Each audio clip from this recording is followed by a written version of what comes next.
good friend Cole here for the first time. I was thinking the other day when I started messaging you. Yeah. We've known each other probably 20 years? Yeah. So I was just talking about my mom with this. We were in Little League together. Yeah. Yeah. I mean, 'cause you went to kindergarten at Woods Cross Elementary, right? Yes. Where'd you go to pre-K? Actually, no. Actually, I moved here when I was 6 years old. So, was that preschool? That may have been preschool, yeah. Okay, then yeah, I've been here since preschool, and it must have been Woods Cross preschool. Yeah, because I went from kindergarten, and then we went elementary, junior high, high school. Yeah, and you were in South Davis too. Yeah, South Davis. Yeah. And then through events or whatever, we were hanging out with Manuel again. Yeah. And it's just crazy, like, you forget how small the world can be sometimes. Yeah. Sometimes I'm thankful for it. Yeah. It's really nice sometimes. I am too. I'm thankful that as much as I kind of want to leave this area, it's also nice too to have that comfortability of people. It is. It is. Like I was just saying about moving to Colorado. Like, it seems awesome to move there. It's just I'm such a pussy. And moving away, even though I'm 26 years old, still scares the fuck out of me. Oh, I feel you on that. I mean, I would be more worried for someone if they weren't scared to do it. Yeah. You know, because that means there's really some fucked up shit going on in their life. Because it's not easy just to uproot everything. We're creatures of comfort, and it's very true. You know, we want to be able to feel like we can go home and relax or do things we want to do. Where if you just uproot, it's all unknown. True. And Utah's such a nice place to really have that homey feeling. Yeah. I mean, Utah gets a bad rep across the board, and I get it, right? Yes. You know, the image and the facade of Utah is very narrow-minded and, you know, one thinking, but it's gotten a lot better. Yeah, it has. I mean, I remember when we were in high school, it was considered edgy to even smoke a cigarette around here. Yeah, I don't think I saw a cigarette in high school. No? I don't think so. I knew a couple kids who smoked cigarettes, but it wasn't common. No, absolutely not. Nowadays, it's less common if you don't smoke at least an e-cig. I know, absolutely. But before the show, you were telling me we were talking about COVID, right?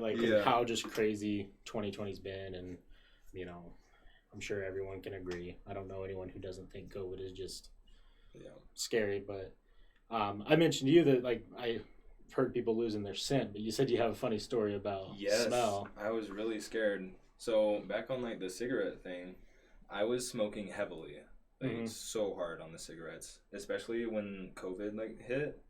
It was so easy to just smoke cigarettes constantly because you're always home, and plus I'm working from home, so it's easy to just go outside and have a cigarette all the time. Right.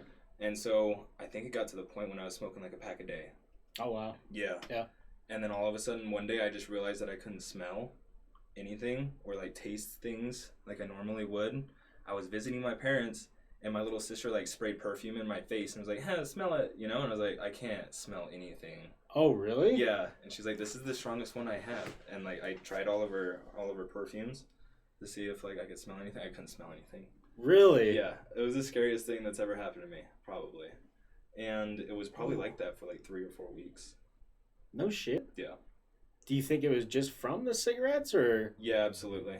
Because I didn't know that was a side effect of.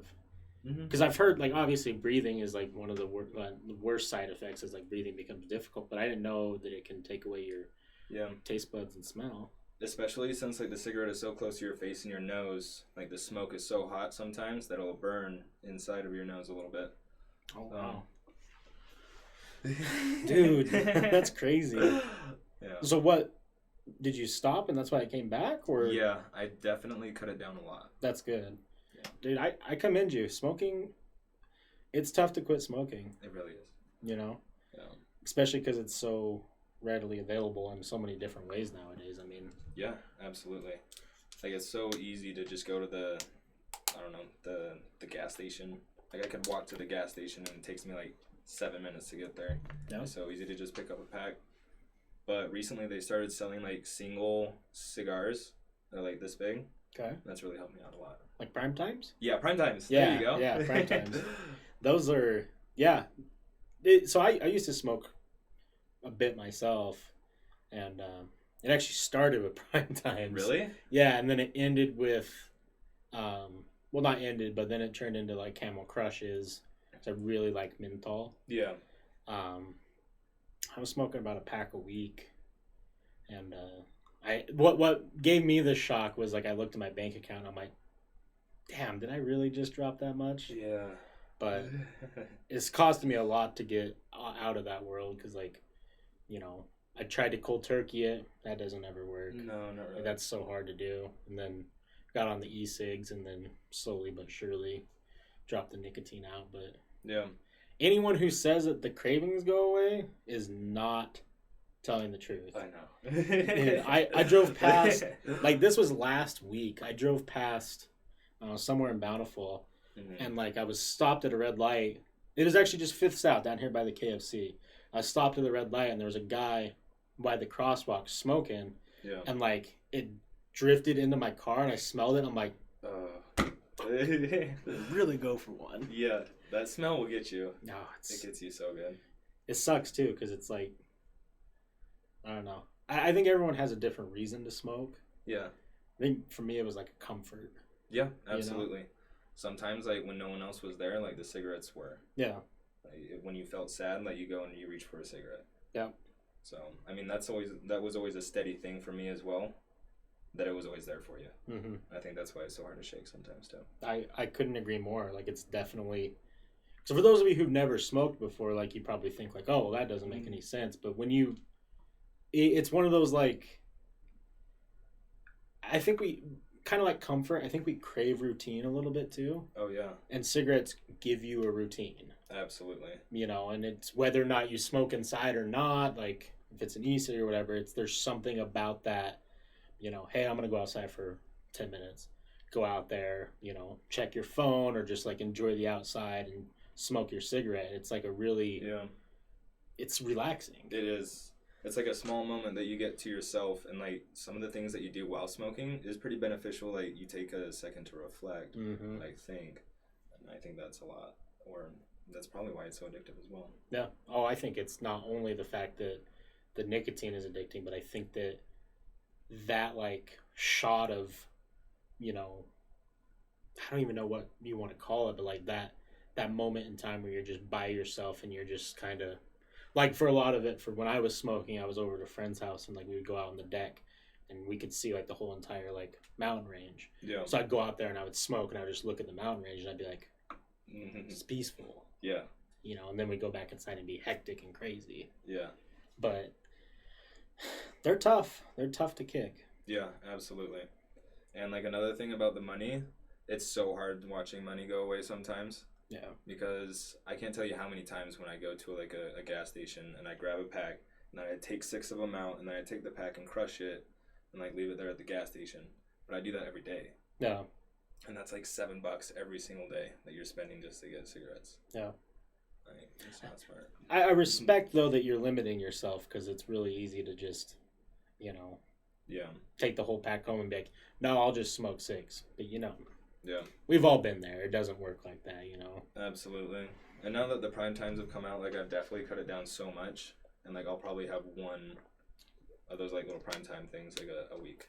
Oh, wow. Yeah. Oh, you've gotten really good. Good for you, man. Are you still smoking? No. I've got off of it. The only thing that I will smoke from time to time is, what is it called? CBD. Oh, okay.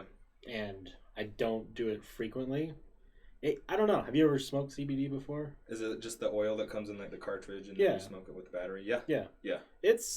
I kind of like it. It makes me like that shoulder tenseness like will go away, and I'll just kind of like I won't even notice it until like I like move and I'm like, oh, I'm kind of relaxed.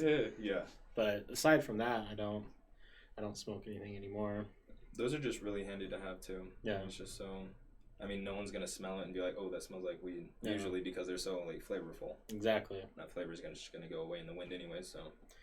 And I think too, like it's nice to have, because there's been days, you know, where life is really kicking your ass, and either work's crazy, or relations are crazy, or life's crazy, and you just want something to like smoke on, or like whatever it might be. Yeah. Pull out the drawer and have something. Yeah. I've been doing a lot with the CBD oils as well. Yeah? Yeah, absolutely, because I smoke in my room a lot. I just got tired of smoking just like straight up green in my room the whole time, just in case. Yeah. Yeah, I feel you on that. I've cut back on the green quite a bit myself just because, I don't know. I don't really have a good reason why I stopped. I think a lot of it was just trying to change my outlook. Yeah. So, like, there was a while where I was smoking, I don't know, at least once a day. Yeah. Maybe a couple times a day, and like had some shit go on, and I was like smoking to try and feel better, and it wasn't really working for me, so I stepped away from it for a while, and now I don't. There's no such thing as a tolerance anymore for me. Yeah, really? Yeah. Last time I did, it was a park. I went with Park City with my girlfriend for a outing, and we had some THC pills, and I took some THC pills, and I thought I was gonna die. Oh no! Like, you got hit a little too hard. Oh yeah. That B-Bird's my girlfriend. She watches. Oh, cute. It was weird, like, and I don't know if it's just because I'm not used to it, but I took maybe 40 or 50 milligrams. Yeah. Like, I fell asleep and I woke up and my whole body was just shaking. It was a weird moment, and but that was the last time. Do you smoke green regularly, or is it kind of a? I used to smoke green on the daily, and then I switched to the oil just recently.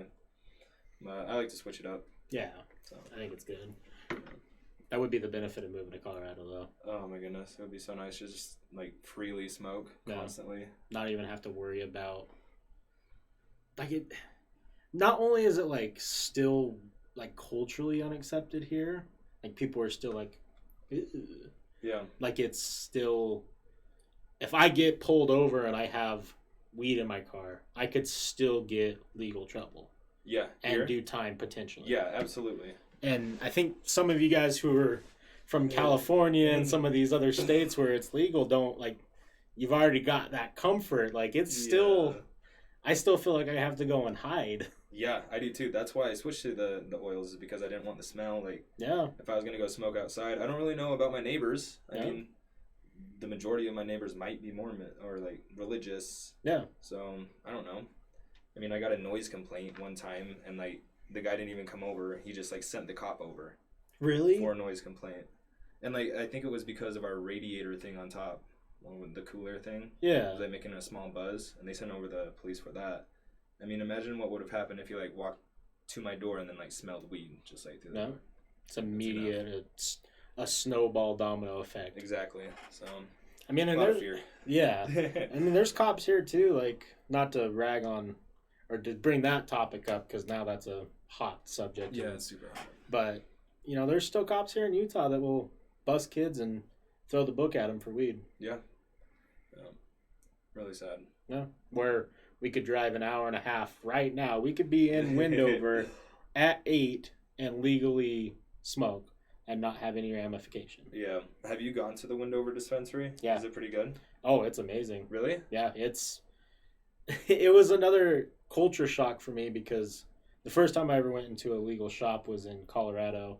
Yeah. And it was still it was fresh. So it still kind of felt like, it was kind of it wasn't run down, but it wasn't this nice fancy thing.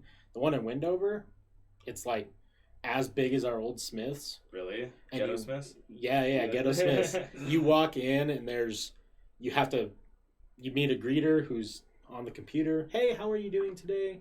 Wow. This is what we have on stock. Blah, blah, blah, blah. Do you want to sign up?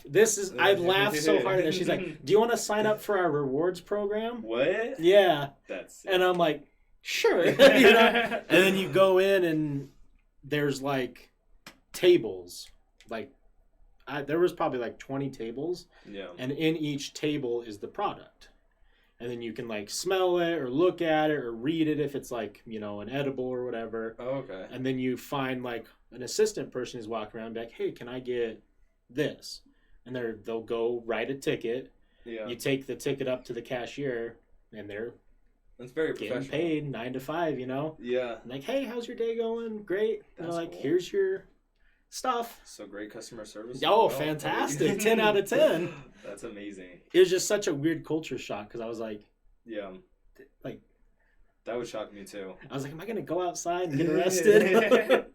Maybe. Yeah. But like, I just barely started smoking like 2.5 years ago or something like that, maybe 3. I don't know. So when I first heard of a dispensary, I didn't know what it was. I thought it was literally like a soda can machine that like sits out in Colorado. Yeah. Like a dispensary of something, and you like push the little button and like it gives you like the amount of weed that right. you wanted. Or like, hey, here's 7 joints. I want that one. You put money in. I think they have that now. Really? Yeah, okay. In some of those buildings. Well, that's what I always thought it just. So you're not wrong. Yeah. So I am curious. I mean, we talked a little bit about this before. Yeah.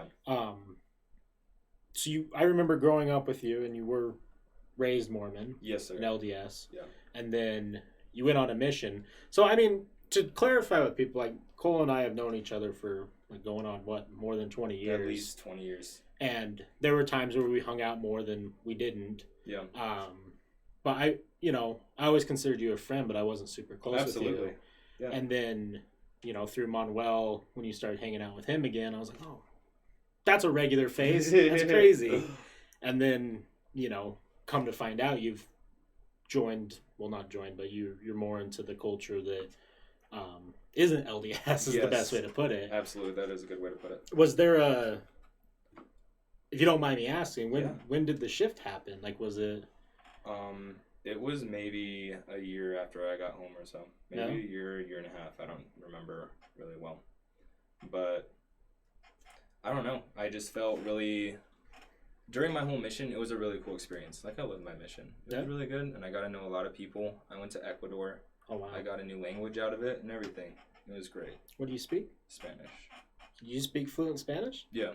Oh, and wow. then sometimes I still, speak Spanish, at my job.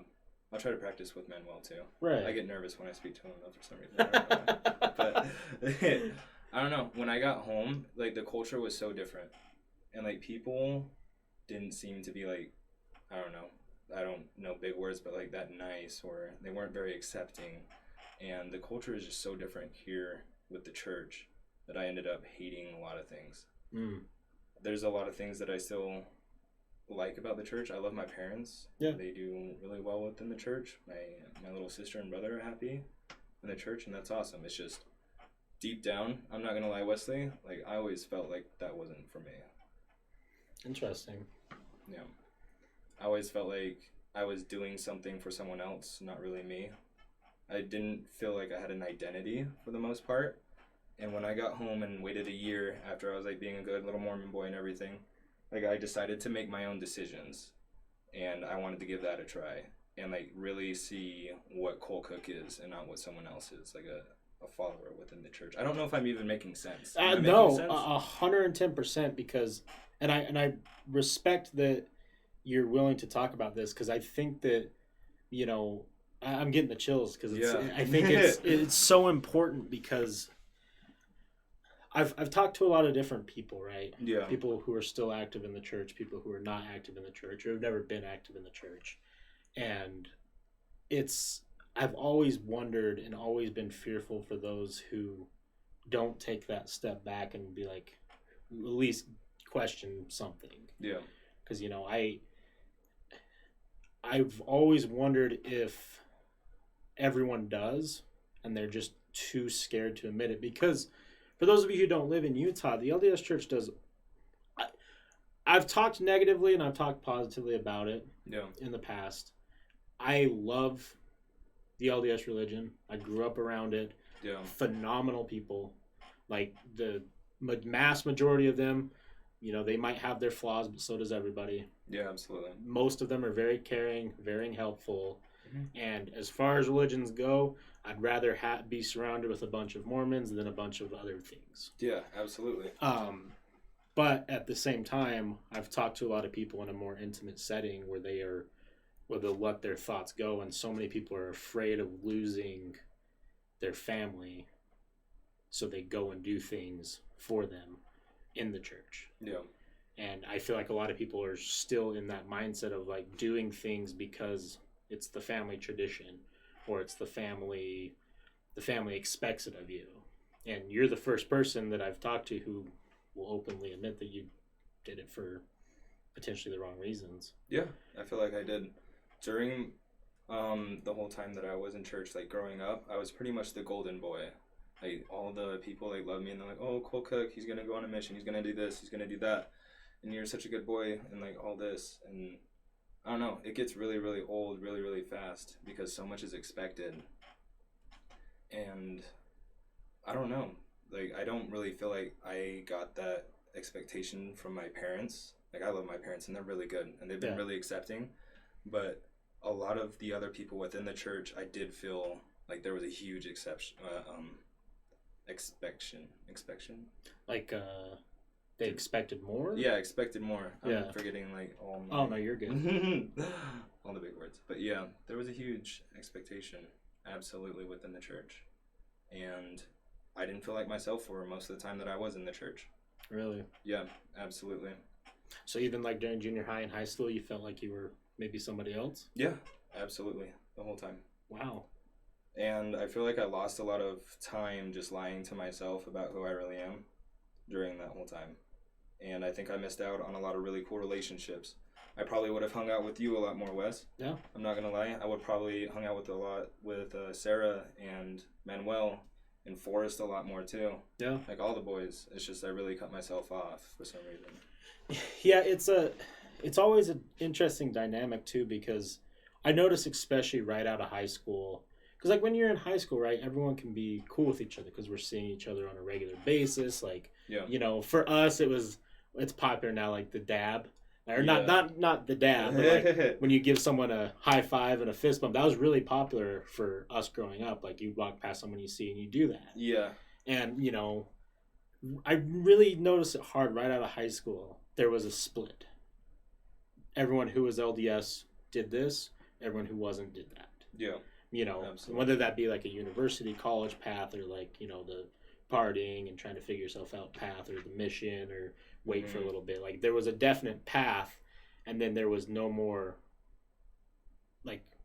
grouping together like you have to when you're in high school. Yeah. And it sucks because like there's a lot of people that I remember that I personally could have done better at trying to reach out and communicate, but everyone was on such a different path. Yeah. You know, because like there's guys that I remember, like, you know, I try not to use last names out of personal, like just, you know, respect, but like Cannon, he was a neighbor of yours. Yeah. I really enjoyed him in high school. Yeah. Vastly different path now, and I feel like I would be intruding in a bad way if I were to reach out, if that makes sense. Yeah. Because, you know, I'm pretty sure I'm the furthest opposite of what his life is now compared to me. So I almost feel like it'd be not disrespectful, but I don't want to go and be like, hey, what's up, man? Like, yeah, it was really crazy because like me and Cannon were crazy kids at one point too. Yeah. And, you know, Cannon, he would always share like things that would make me feel like, hey, this kid's gonna like probably not be a part of the church. And then all of a sudden, like, he's really well into the church, which is great. Yeah, good for him. Fantastic. He has a lovely wife and also a lovely daughter, yeah, which was born on my birthday, hey! which is really cool. So, automatically the godfather. Yeah, have to be. Yeah. Have to be. And then he moved to North Carolina, and he's living the life, the military life. Oh, really? Yeah. He's in the military. Yeah, he's in the Air Force. That's so amazing. kind of the military. Right? Yeah, I'm right. just kidding. Gotta poke fun. Yeah, exactly. No, it's just, I've noticed that too. Especially with some people that I was a little bit more close to who, it kind of blows my mind that they went the church path. Yeah. One person, for example, that I love to death, I know that you watch sometimes. I'd love to have you on if you're listening. First name's Corey. And I remember him not being involved in the church at all through high school, whatever. And then went on a mission, is married. And I don't know if I think he has a kid. Yeah, he does. It's a baby boy. Yeah. Him and Katrina. Yeah. And I was like, interesting. I was not expecting that one. Yeah. But to get back on a serious note, I hope for his sake and whatnot, like, and if you ever want to talk about it or call me a fucking idiot if I'm wrong, feel free to. Because I don't want to put any words in anyone's mouth. But yeah, an example like that I see, I perceive that as doing it for the wrong reasons. Yeah. unless something just sparked. Mm-hmm. So I know we have 2 peers as well who went on missions who I know for a fact did it to appease the family. Yeah. And that makes me feel bad because 2 years is a long time. It is very long. It is very long. You know, I would like to think that 2 years you would learn a lot about.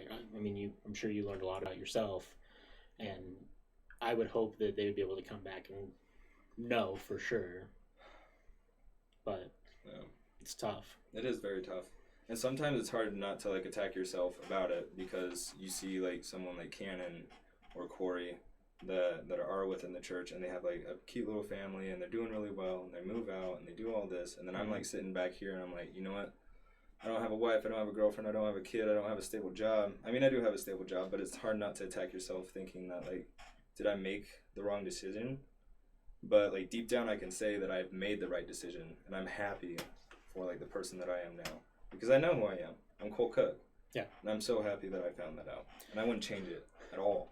And I think I applaud you for that a lot because I think I think there's people even not talking about the LDS church that struggle with that. Yeah. You know, I'll give you a personal example, right? Like I grew up being, you know, heavy into baseball, heavy into, you know, different forms of academics, but I never felt that was me. Yeah. I always felt like there was a weird side of me that's like, I'm always nervous and shy socially, but there was a part of me that wanted to be like doing something like this or like talking to people or presenting something or doing stand-up comedy or something on those lines. There was always something in me that was like, what is it that I'm not getting fulfilled in? Because like I had jobs that paid well. I got some schooling, you know, I've done that type of thing, but I never felt fulfilled. I was always questioning. I'm like, what am I missing in my life? Is it a partner? Done the partner thing. I finally found someone that I think is, you know, well, pretty positive is going to be permanent, you know. That's so cool. Yeah, very cool. Nice, very cool. And for those of you who might be in and out of relationships, just remember that there will be a point in time when the person comes and it makes way more sense than any of the other ones. Thank you for saying that because I'm in that category of people. Yeah. I'm right there with you. Yeah. I was in and out of relationships. I was engaged once. To the wrong person. Thankfully, it didn't get deeper than it needed to be. But as I'm sure everyone who has to go through heartbreak, it sucks and it's really hard to recover, and it takes some people months, some people years, some people a decade. Yeah. But if I were to give anyone listening advice on relationships and finding someone that you can love, it's definitely one of those things that comes about when you're not really trying. Yeah. You know, maybe I should do that a little bit more and just not try. Yeah, it definitely feels more like, because like going on dates, right? Like that's how you find a romantic partner. And, you know, find someone that you want to show enough of you to have them be a part of your life. Mm-hmm. But I've always, at least where my failures were in relationships, was like doing it and then having these expectations. Like, okay, well, been on like 5-6 dates, you know, maybe we need to take it to the next level. Maybe we need to, you know, have sex or whatever it might be. Like, then I start getting in my head of like these expectations when they're not met. Either I start questioning it, they start questioning it, communication breaks down, and then what? You know? And I'm happy enough to say that I'm with someone where people say like there's the honeymoon phase.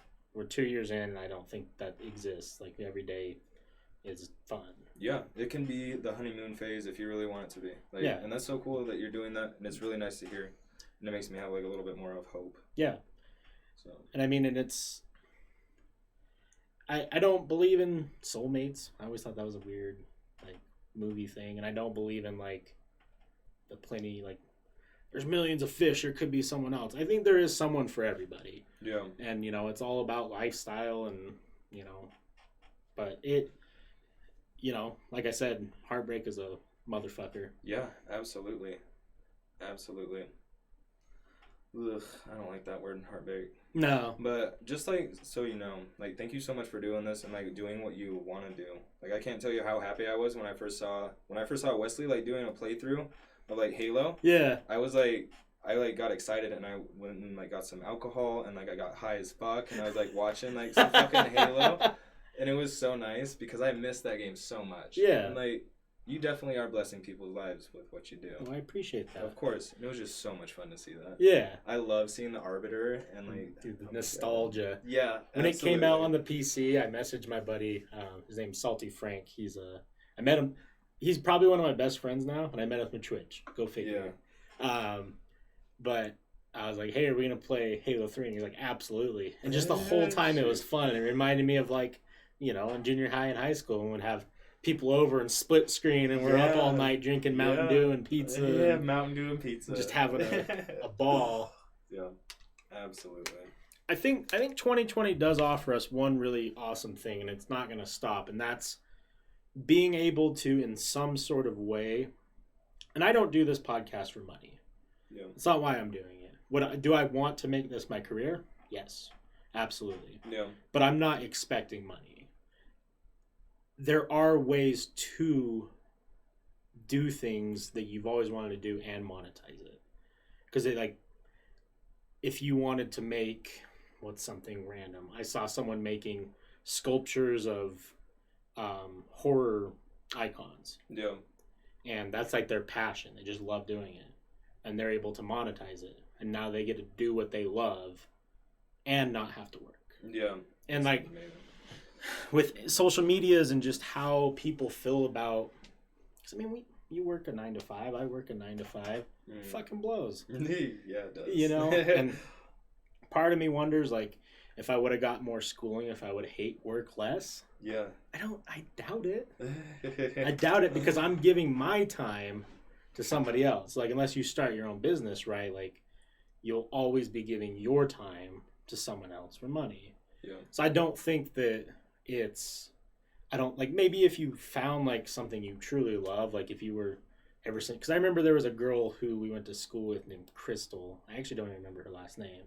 But ever since we were little, I remember her always talking about being something to do with ocean, like some sort of ocean engineer, or ocean, like something to do with deep water. Yeah. I can't remember, a biochemist or a bio something. Like ever since she was a kid, I remember her talking about that. Yeah. And I hope that she made it there and she loves it. Yeah. You know, so I think there are people out there who can find that, but I think it's mindset too. You know? Yeah.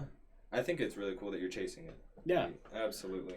I wish that, I don't know, when I was a kid, I always wanted to be like working at Jurassic Park. I thought for sure, by the time I was 26, like I thought for sure Jurassic Park would be really like a real thing. And I'd be like ahead of like the Dilophosaurus like enclosures and like doing cool shit like that. But I had to change my dream a little bit. Did Manuel ever ask you the question I told him to ask you? Maybe. What was the question? No, I don't think he did. I told Manuel one day, because we were talking about you at work or whatever, and I'm like, ask Cole if he's still got all of his dinosaurs. Oh shit. Yeah, I do. Yeah. I remember the first time, I think it was actually the only time, I don't remember who I was with, but we went over to your house. And I was so fucking, like, jealous of your bedroom. It was dope, because at the time you had, like, the hanging net. Yeah. Yeah. It had just dinosaurs everywhere. And I'm like, yeah. What am I doing wrong at my house? Oh, my goodness. I was so blessed to have, like, a really artistic father. And he drew, like, a massive T-Rex on one of my walls. And it's, like, chasing velociraptors. And then on one wall it had, like, a massive tank. And then it had a Jeep. And then, like, there's, like, little tiny dinosaurs in some places. It was a really cool room. It was. And, like, I was the hugest nerd. I'm still, like, a huge nerd about dinosaurs. Like, massive. Well, they're fucking rad. Yeah, they are. They really are. It sucks that, you know, things like that we can't chase, right? Like, yeah.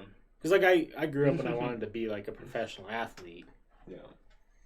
The odds of that ever happening are about as slim as, you know, most careers go, you know, and it's... I think one thing, too, that people have to realize, and this is for any of the young listeners, like, you do have to start realizing at some point, like, the realistic options of your life, you know? Because like if you have like a crazy career option, chase it. Don't be afraid to chase it, and don't listen to people who tell you to don't, because you know you're gonna be 40 or 50 faster than you think. Yeah. And you're gonna be like, well, shit, I wish I would have chased it. Yeah. But you also have to be real with like your expectations, because absolutely. You know, I don't know how much social media you are involved with, but it's so easy to get lost into the snippets of all these, you know, popular influencers and creators, and we see all this like amazing things, and then we start reflecting on ourselves, thinking like, I'll never have that. Like, like what am I doing here? You know, you have to really make your life not only yours, but you have to be able to take what resources you have and create something that you feel satisfied with. Yeah. And not all of us are going to wake up one day and have 10 million TikTok followers and be able to shake our ass for millions of dollars. Oh my goodness, I know. Sometimes I wish. Me too. I wish I could shake my ass right just, like, on the screen and like get money. Yeah, you know, like I'll drop it down for a couple $1,000 right now, like yeah. But you know, the realistic thing is like that's going to happen to a smaller than 1% of the world. Absolutely. You know, and finding something else that you can actually have that light at the end of the tunnel be realistic is super important. Yeah, absolutely. Sometimes it is difficult to see those people on like social medias that have like something that you kind of want, and sometimes it's hard to like kill those dreams. A lot of the people that have those kind of lives were born into it, or like very, very blessed somehow. Like for example, someone that I follow on Instagram that helps out with conservation of like animals, like tigers and shit. Like I'm pretty sure it's owned by her family. Oh, and that's probably how she like got into it. And like she's taken, I don't know, she has like a ton of followers, and she's taken pictures of like kookaburras and toucans and shit. Like that would be an awesome thing, but you know what? I wasn't really born into it, so. Yeah, and I mean, you can even flip the switch and do people like, who's a really popular, Logan Paul. Yeah. Right. You know, through all of his negatives and whatnot, like he got popular, but he also had an upbringing that was above average. Yeah. You know, and a lot of people forget that helps. If you can absolutely, if you can focus on like something like a social media and you have money from your family or whatever. And I'm not saying he did, I don't know, but yeah. If someone could come up to me and give me $50,000 today, or like when I was 18 and I didn't have to work or do anything, it's much different than trying to do it when you're like paying bills and rent, and trying to grow something, because like everything takes money, and that's what people forget. It really does. You know, you want to grow a Twitch stream, you either get really lucky and someone notices you, or you pay for advertising. Yeah, that sounds so difficult. Yeah. Are you mostly on Twitch right now? Yeah. Well, for streaming wise, yeah, Twitch is the most popular one. On the back end, I'm on all the popular platforms that exist for podcasts. So, like, you know, iTunes, Spotify, whatever it might be. It's, I don't know. I've everyone always says that regardless of what you're doing, there's going to be something that feels like work. Yeah. And this part of it, love. I wish I could do this for 15 hours a day. Editing, uploading. Yeah. Oh, I fucking hate it. I hate it so much. It's so hard. Yeah, and I suck at editing. My edits are just like clipping stuff together to make it work. Yeah. I can't. I've seen some of these guys who are like professional editors who edit like big YouTubers videos. I've seen their screens and stuff, and I'm like, I couldn't even imagine. Like, there's some videos that have to take like 15, 20 hours to do. Oh yeah, absolutely. Like, I can't imagine what Dr. Disrespect has to go through to like make did you see his comeback? Yeah. And like how there's like parts in his video where he would like, you know, go off, and then he's like in a gym or something. Yeah. Like, that shit's layered. Yeah. And like that has to take so much. Oh, I couldn't even imagine. Like, it's so crazy. You know, and I like talking about Dr. Disrespect, because he's the character's great. Yeah. Hilarious. Absolutely. But B, people forget this. People forget that Dr. Disrespect has been in the game as that character, hustling hard as fuck since like the first like day of Machinima. Yeah. You remember Machinima? Machinima? No, I don't. But I know that Dr. Disrespect has been like here for a very long time. Yeah. What is that? Machinima was like the early days of YouTube. They were like what's something I can compare them to? You know what Watch Mojo is? They do all the top 10 lists on YouTube. Okay, yeah. Okay, Machinima was kind of like they were a brand that incorporate a lot of different levels of gaming related things. Okay. So they would have like, this is this group of people doing this, or this is this group of people talking about this. And then the top, like it was all under like the Machinima brand. Okay. But I remember that was the first time, and I didn't see this when it happened because this would have been like 2006 or 7, but I've seen a video of him on a Machinima like walking around the streets, like he's 6'8" or something. Yeah, he's a very big man. Yeah, just dangly and tall, wearing like that vest, like the same exact outfit, the hair, the mustache, you know, the whole look, like 15 years ago. Yeah. And he just like barely got huge. What, 2-3 years ago? Yeah. I mean, there have had to been times in his life when he only had like 20 viewers, 30 viewers, and things like that. Yeah. But you know, that's not what really is important. Mm-mm. Like, I don't know if you've been seeing some of the things on like Facebook with some of the popular streamers that it shows like one of their Twitter posts from like 3 years ago, and it's like, oh, I'm so happy that we had like 60 people on our channel. Like Stone Mountain, yeah, he just did his, and he was like, yeah, I'm so glad we had 640 people, and now he has like, I think one day he had like 64,000 like people watching him live. Crazy. Like Facebook, you can tap into that. If you can tap into the viewership on Facebook, you're set. Yeah. Gold. And that's what, because like, you know, I've been pretty candid with a lot of people who watch me regularly about like, there's been lots of times where I'm like, am I doing the right thing?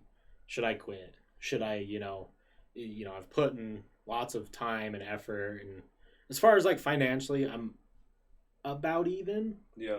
Like, so I can't complain there. Yeah, absolutely. Some people aren't even. So. Yeah. You know, so, and I'm definitely very happy with a lot of the people. Like, I've met people on here that I expect to talk to for the rest of my life. Yeah. You know, online friends, right? Like, they're the best. Yeah. But I've realized one thing, right? If I quit tomorrow and I don't do any more podcasts or any more Twitch streaming or game streaming, what if that next day was the day? Yeah. I can't predict that. You know? Yeah. I don't know if tomorrow will be the day someone rolls across the stream and hosts me with thousands of people. Yeah. You know?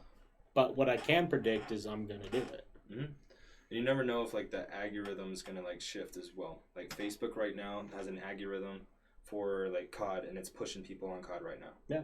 And like it's not pushing people on a lot of different streams. So you never know, like Facebook is a new streaming service. Yeah. And they're like coming up with like bright new ideas. So you never know if like they'll actually perfect the algorithms for Facebook, and all of a sudden it just like shoots people at you. Absolutely. Which I hope it does, and I feel like it would. And same thing, like, and getting on new medias is really prime because you never know what could happen. There was one, I think we're live there still tonight. It's died. It was called DLive. DLive. That doesn't sound familiar to me. So they run a blockchain currency on their streaming service. Okay. So you can like unlock revenue just by watching people through their backlog. I don't know. It was really weird. But they paid PewDiePie a buttload of money to go over there and stream for like a week. It was like a couple million. He just had to stream for a week. So people were going and flooding in. Yeah. So I hopped on there and I'm like, oh yeah, sure, I'll stream on DLive. So I'm still on there from time to time, but how their thing worked, they would just randomly promote a streamer on their front page. No prerequisite, no like, oh, you've had to been on DLive for this long. Yeah. Just be a random person at a random time. That's kind of cool. There could be 0 people who've ever seen the channel, and it could be them. And that's cool. That is cool. That is a cool feature. Because I truly believe, like, through people that I've met on the lower spectrum of Twitch, you know, the people who have been grinding it, you know, less than 30, 40, 50 viewers, like, there's so much talent. There's so many talented people that are just, you know, waiting to sprout. Yeah, absolutely. I mean, you can see it now, especially with this new game that just came out called The Imposter. Yeah, or Among Us. Among Us. Among Us would be so cool to play Mm-hmm. with like a bunch of people. It would be so cool to stream that as well. And like that's been here for like 4 years now. Yeah. Or something, or 5 or something, and then all of a sudden a bunch of streamers got it, and their viewership's like skyrocketed. Blew up. Well, then we got games like Fall Guys. Fall Guys as well. Fall Guys came out of nowhere and then took the whole entire streaming community by storm for like 2-3 weeks. It did. You know, it's kind of starting to simmer down because I liked Fall Guys. It was a lot of fun, but they didn't seem fast enough on getting us new themes. Yeah, that's true. And I can't blame them, right? Like, they probably weren't expecting it to be as popular as it was. Absolutely not. And I know that they have an update coming out here pretty soon that's supposed to give us like 3 or 4 more maps. Yeah. They recently just got like an update like a couple days ago as well, I think, trying to clean up some stuff. But the anti-cheat's like garbage in that fucking thing too. Yeah, that's another thing that's killing people's love for that one. I mean, I don't understand why a lot of people don't have anti-cheat for a lot of their games, especially like COD. COD is a multi-billion. They have so much money, and they make a shit game. Yeah. Like, there's so much cash grabs, and it makes me angry. Like, I hate that so much. Call of Duty. I like playing any game if it's with friends, right? Because it can be fun. But I'm not going to turn to Call of Duty if I'm just like hanging out, you know? Yeah, absolutely not. You know, I think that they make a game for a certain audience, and that audience fucking loves Call of Duty, and that's cool. I used to play Call of Duty a lot, like Modern Warfare 2, Black Ops 1 era. I played a lot of that. It's the same game. It is. It's an extremely casual game. Yeah. Super casual, because you can feel good for a couple seconds if you see them first. Yeah. And like you can shoot people and they die instantly because time to kill is so short. And it makes you feel good when you see bodies hit the floor. Yeah, absolutely. Absolutely. Yeah. You get that quick, what is it? Is it serotonin that's the happiness drug? I think it's serotonin. Yeah, maybe it's serotonin might be the sleep one. I don't know. You get that chemical bust because you're like, I got 14 kills. Let's go. Kill streak, headshots all day.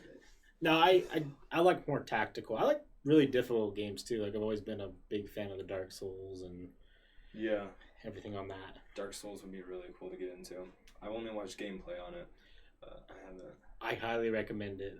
There's a game that game franchise is one of the most rewarding games that I've ever played in my life because you'll get your ass dragged in the dirt for like hours on a boss, and you finally get them, and you're just like, oh my god! And then you go out and like a random mob kills you, and you're like, oh no.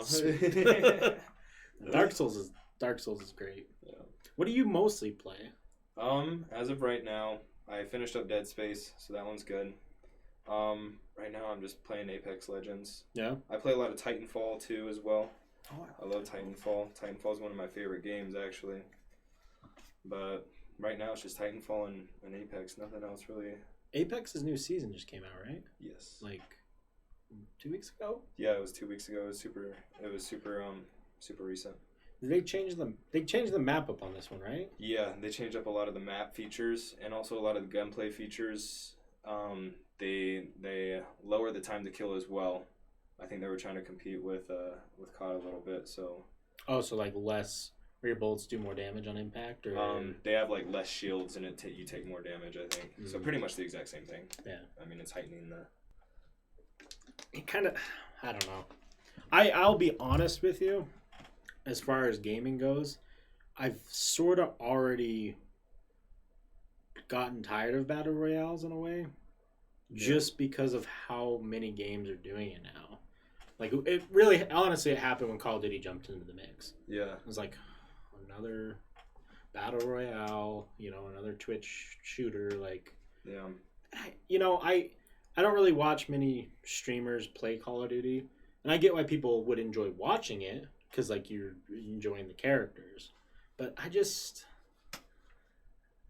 it's that whole feeling, right? Like you get that win and you're like, I'm better than these 96 other people or whatever. Yeah. But it's just not, I don't know, it's never been for me.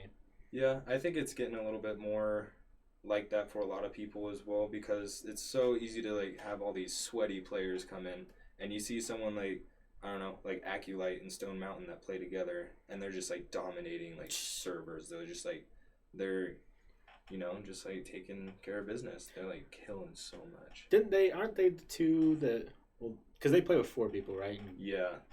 Aren't they the ones who got like, I might be thinking of a different group, but I saw something where some group got like 59 kills in a match or something crazy like that. Nuts. Like more than half of the game, half the people in the game they killed. Yeah, could you imagine like dying to someone like that, like on any video game? Like it would just, and why do you even try at that point? I'll dabble in Overwatch. Yeah. From time to time, and I got on there the other day, and I played a rank. I just jump into ranked games because you learn by fire. And I played this dude, and he was. Have you played Overwatch before? No, but I know what it is. It's by Blizzard, right? Yeah. There's a character called McCree, and he's just a straightforward. He's got a revolver. He shoots 1 shot at a time, and if you get headshot, 2 shots are gonna kill you. Yeah. I played a game where this dude had like 47 kills and died once, which for Overwatch is 99 percentile, like wow. Beyond. And I remember like watching the kill cams. He killed me like a dozen times probably, and I was like, how the hell do you get to that level? Yeah, he's probably like a 9-year-old kid too. Probably. Yeah. Probably. I'm just getting smoked by this kid sitting in his basement. Yeah, I mean, probably. I mean, kids sit. I don't know. That's another thing why I don't like COD, is because you get shot in the back by like a fucking 9-year-old. Yeah. Like constantly. But I think for me, the COD, I know that like the competitive side of it's tactical, but I like my games to be more tactical, where I feel like I have a plan, if that makes sense. Yeah, it does. I also just like hate it when you go through like the game and then I don't know, you progress and then you just die instantly. That's another reason why I hate battle royales right now as well. Is like you get the good guns or you get the good equipment and then all of a sudden you just die immediately. And I think that's why a lot of people are stepping back and doing more things like what you're saying. Yeah. Is like try to find those games that you can like take a step back, prepare yourself. That's why I really fell off Fortnite super early. Yeah. Because like I got Fortnite right when it released. I was, I've probably legit only played like maybe 20 hours of it.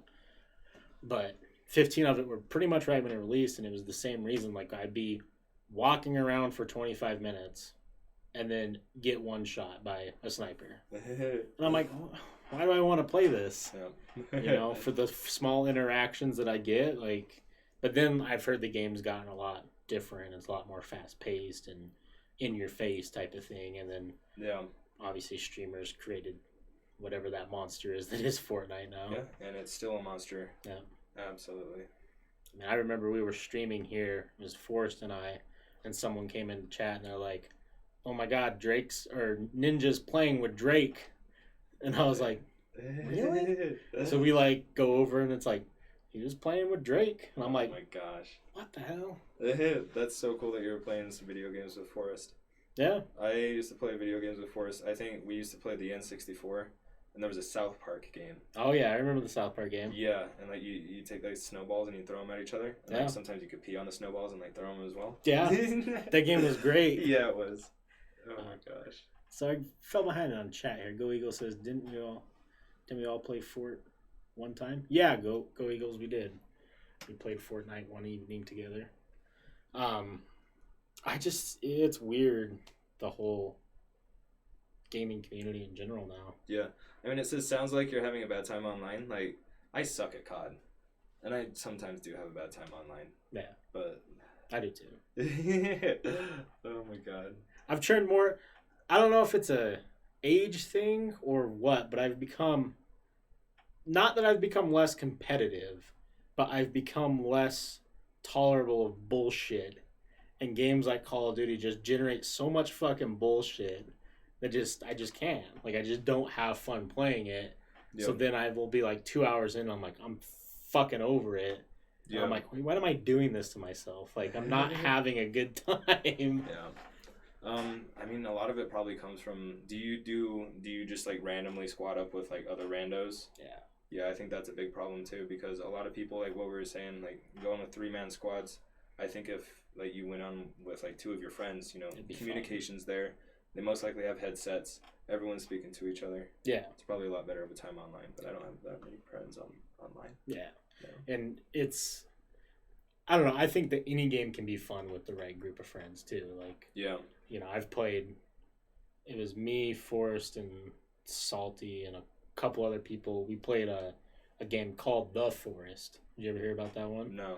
It's like I think they put it as a survival horror game, but the whole gist of it is like you crash on a island, you see someone take your son, and you have to like survive by like kind of like the Minecraft style surviving, where you got to chop down trees, build a house, build equipment, and then go and do things. The game itself, not that great. It's not optimized well. It's not like, nothing's like super like, oh, this is great mechanics or like cool story. Playing it with like 3 or 4 friends where we're all laughing and joking, it was a great time. Yeah. And I think that's why Among Us is starting to like rise to the top as well. Yeah. There was another game that came out that kind of sounds like that, the survival kind. Did you ever watch like Honey, I Shrunk the Kids? I know where we're going. Yes. Yeah. Grounded. Yeah. Didn't you play that not too long ago? Yes. Yeah, it was you. Okay. I love Grounded. That game is in super early access, so it's like there's not a ton to do in that game. Yeah. But I am so excited to see where that game goes, because it could go tons of paths. Yeah, absolutely. It's a good one. It's just so much fun, because like the whole idea, like it's like almost a weird childhood like fantasy thing. Like, yeah, it is. Like, I wish that would have happened to me. Like, what would I have done? Like, yeah, it's just so interesting. Now they introduced like a weird bird that's in there now. And really? They're saying that like eventually they want to have it so you can get inside the house. Oh, okay. Cool. And I'm like, that would be cool to be a tiny little person inside of a huge house. Like, see what crazy stuff would be in there. Yeah, it would be cool. I know they have like spiders and things like that, but it would be cool to see a lot of more insects and things like that incorporated. That's really cool that they have a bird. Yeah, that sounds kind of scary, actually. It is. I mean, it just sits there and makes a bunch of noises at you. Let's see. So Go Ego says EA be fucking over the Madden people. They made it free last weekend, and you got people who spent $60-$100 to pre-order it. Petty ass company. Yeah. I've never been into the sports games personally, but I know Go Eagles is a huge Madden player, and I heard that this new Madden is pretty much dog shit. Really? Yeah. I mean, EA has a I don't know. They don't have very good like a running right now. No, with anything. They've kind of been dropping the ball. Yeah, I mean, I don't know if you remember the hype about Anthem. Like, that was hyped the fuck out of everything. Like, it was hyped so hard, and there were so many commercials that were showing up, and then all of a sudden it comes out and it's like, it's dog shit. I was so mad about that one because I fell for the hype. I was ready. Yeah, I was like, dude, this game's gonna be the shit. This is gonna be what I wanted Destiny to be, but better. Yeah. And I got it, and I'm like, what the fuck is this? Yeah. This isn't even a game. Oh my god! I think I played so little of it that I was able to get a refund. Okay, good. Yeah. That's good to know. Oh, absolutely. It just was like, I don't know. I don't know how they dropped the ball so hard on that one. We can get away from gaming, because gaming is one of those things we could talk about for hundreds of hours. Oh, it's just so crazy. There was something else I wanted to bring up. So, as I've been talking to other people, so like maybe it was 2 or 3 weeks ago, I had Kyle Cook on. If you remember him. Kyle Cook, yeah. Yeah, he used to go by Monkey. Yeah, okay. Yeah. He was in my math class. Yeah. Okay. He's a wild individual. And Ryan Aposian. Ryan Aposian's a cool guy, too. Yeah. I remember him. Yeah, he looks like a fucking Viking now. He does. Just beard's down to here. Good for him. Like, he's just killing it. But we were talking about, like, how weird it is to reflect on those, like, last couple of years of high school, and then, like, knowing, like, how people knew stories about other people. So I'm curious, like, as far as like the last couple of years of your high school, like what were some of the like things that you really remembered that went on, because I'm curious if it differs from anything that I had or is like similar in a way. Like if you have any like stories, because I remember there was one. Well, everyone knew about this one. About me? No, not about you. Okay. Sorry, no. A particular someone taking a shit on one of our history teacher's house's front porches. Wow, that happened? You never heard about that one? No. I was so protected. Yeah. Honestly. You have no idea. It was like... I'm curious about that perspective too, because maybe that is a little bit of it. So, I guess I can tell you the stories then. So, I wasn't really super heavily involved in this because I was more... It's not that I was protected, but my parents were strict in a different way than normal. Yeah. It was like, you're free to do anything you want on the weekends, but 10:30 at home or trouble.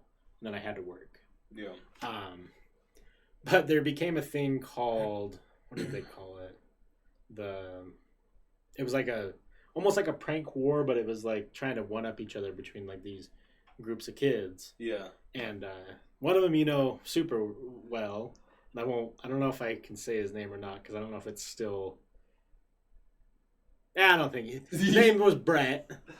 Oh, okay. Yeah, went to school with him forever. Yeah. That Brett. Damn. And I didn't know Brett was like... Okay. Brett was a secret savage for a while. Yeah. I don't know about him now, but... I was always super jealous because he kissed all the pretty girls. Yeah, he did. Okay. Son of a bitch. I know. Brett! Yeah. God damn you.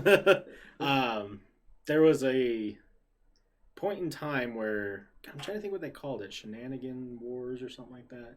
Like that whole group, and then there was a bunch of other kids, and they were just doing all these crazy things, and the pinnacle of it was him going to Mr. Winkleman's house. Winkleman?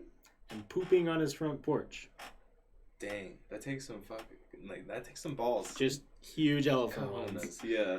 At the time it was hilarious, right? Like everyone was like, "Oh my god, that happened." Yeah. And then I reflect on it now, I'm like, I would have fucking beat the tar out of that kid. If I walked outside and someone was shitting on my front porch, oh my god. But anyways, yeah. Do you have any stories that of high school that you really recall? This is my favorite story of high school. One, because it includes Tyler. And Tyler's such a nice kid. Yeah. But I went to it was one of the only times that I went to a party in high school, and I thought I was so cool because I went to one that there was probably alcohol. Yeah. Ooh. And they had a hot tub, and everyone was naked in the hot tub. I can't tell you. I mean, I remember Tyler was there, and I went with Whitney. Yeah. Remember Whitney? Yeah. Yeah. And I was super nervous, and because Whitney knew everyone there really well, and I was gonna go into the hot tub, and I thought I was really cool because I dropped 30 pounds, and I was trying to show off a little bit, so I took off my shirt and I walked over to it, and then I fell face forward in. Oh. But I accidentally punched Tyler in the dick on the way down. And he was naked. Yeah. And so it was there was no protection whatsoever. So I full fist just straight up dick punched him. So now every time I see Tyler, I'm like, "Hey Tyler, do you remember when I touched your dick?" And yes. He's always so sorry for punching your wiener. Yeah. Yeah, I heard about that. I didn't hear about the wiener punch, but I heard about the hot tub. Oh yeah. Just the naked hot tub thing. I don't really recall anyone else involved. No, I can't remember who else was there. It might have been a lot of the theater people, the cool kids. Yeah. I don't know. They were the cool kids, weren't they? A lot of the theater kids. Maybe it wasn't the theater kids. Well, I think it's perspective, right? Yeah. Because the cool kids that I remember were the group of, I don't even know what to call them. That was my stomach. Sorry. No problem. That was at least what I remember, kind of the rich non-theater kids. Oh, okay. I don't know. I don't want to name drop people because I feel bad to put them in that category. Because I know a lot of them now, and they're fucking. I mean, they're rich, nice people. So. Yeah. But okay, Tanner, Sammy, Emily, fucking Craig. Sammy sounds super familiar. Yeah. Everyone had a crush on her. Probably. Yeah. A lot of those people. A lot of those people I don't recognize because I wasn't one of the cool kids. Yeah. Probably. I had a weird. Now that I look back, I had a weird setting for myself in high school because like, I never really was in a particular group like permanently. Yeah. But I bounced around a lot to different groups. So it was cool because I was like, oh, people know me. But then at the same time, I was like, there'd be nights where I'd be like alone. I'd be like, guess I'm not really part of any groups. Oh my god, you were definitely one of the popular kids. Like everyone knew Wesley McVeigh, 100%. If you said Wes, like people would know who you were. Yeah, people knew me, but not like I was just like people knew me. Yeah. I don't know. I think people knew me, at least of me, because of like one thing that happened in sophomore year. This is another like great embarrassing story as well that you can share with people if you would like. Okay. Yeah, I give you my permission. But sophomore year, I had my mom's cell phone because I don't know. That's how she would contact me. So I had that. My mom really likes Mamma Mia by ABBA. Yeah. And so I was going to. It was like the last class of the day. It was like U.S. history or something. And it was dead silent because we had a substitute. And I remember like someone's phone going off and it was a Mamma Mia song. And it was like, my, how much I have missed. Yeah. It started playing. And I like look over and there was this girl named Mallory. Yeah. And I was like, is that your phone? She's like, no, it's not me. And like I realized that it was my phone because my mom gave me that stupid phone. And like the dead of silence, I like stood up in my chair. Like, I have to take this call. And I like ran out. And like I could hear everyone behind me like laughing. And then I just went home because I was so sad. Oh. But it was like one of the last days of school. So I think people forgot who I was or like that happened. Yeah. And then I came back and no one ever said anything to me about it. That's perfect. Which was great. Though. Yeah.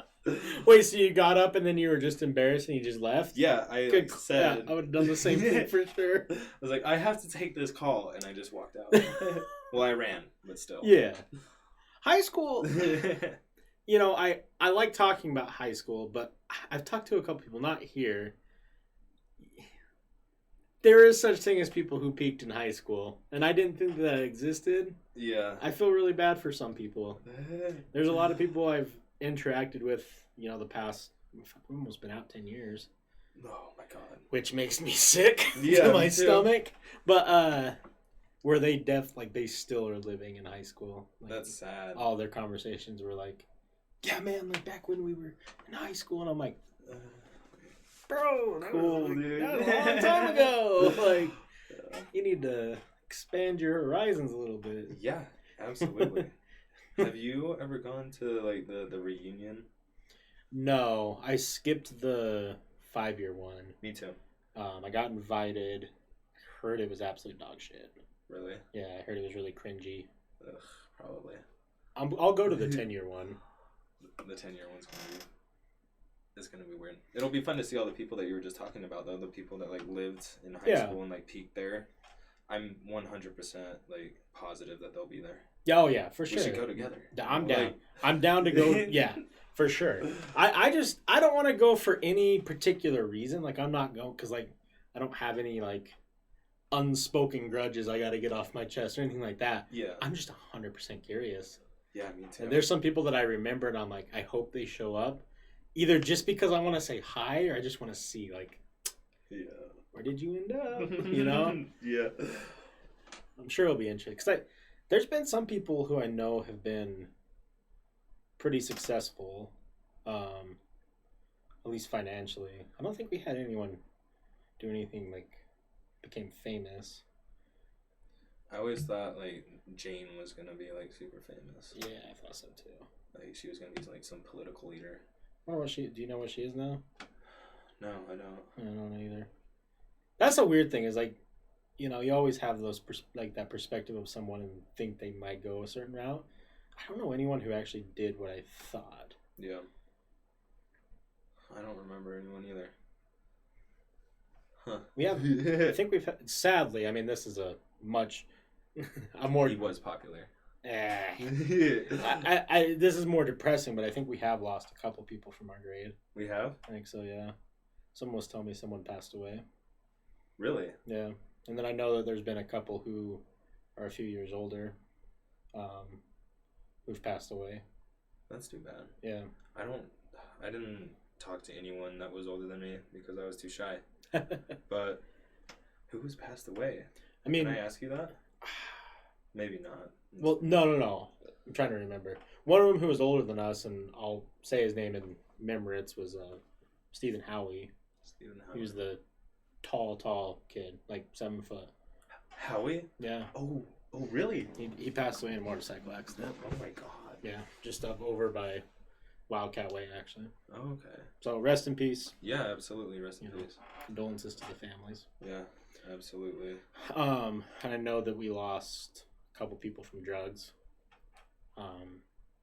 During that, I know that it was, I think, 2 specifically during the fentanyl problem. Yeah. That's sad. Because, like,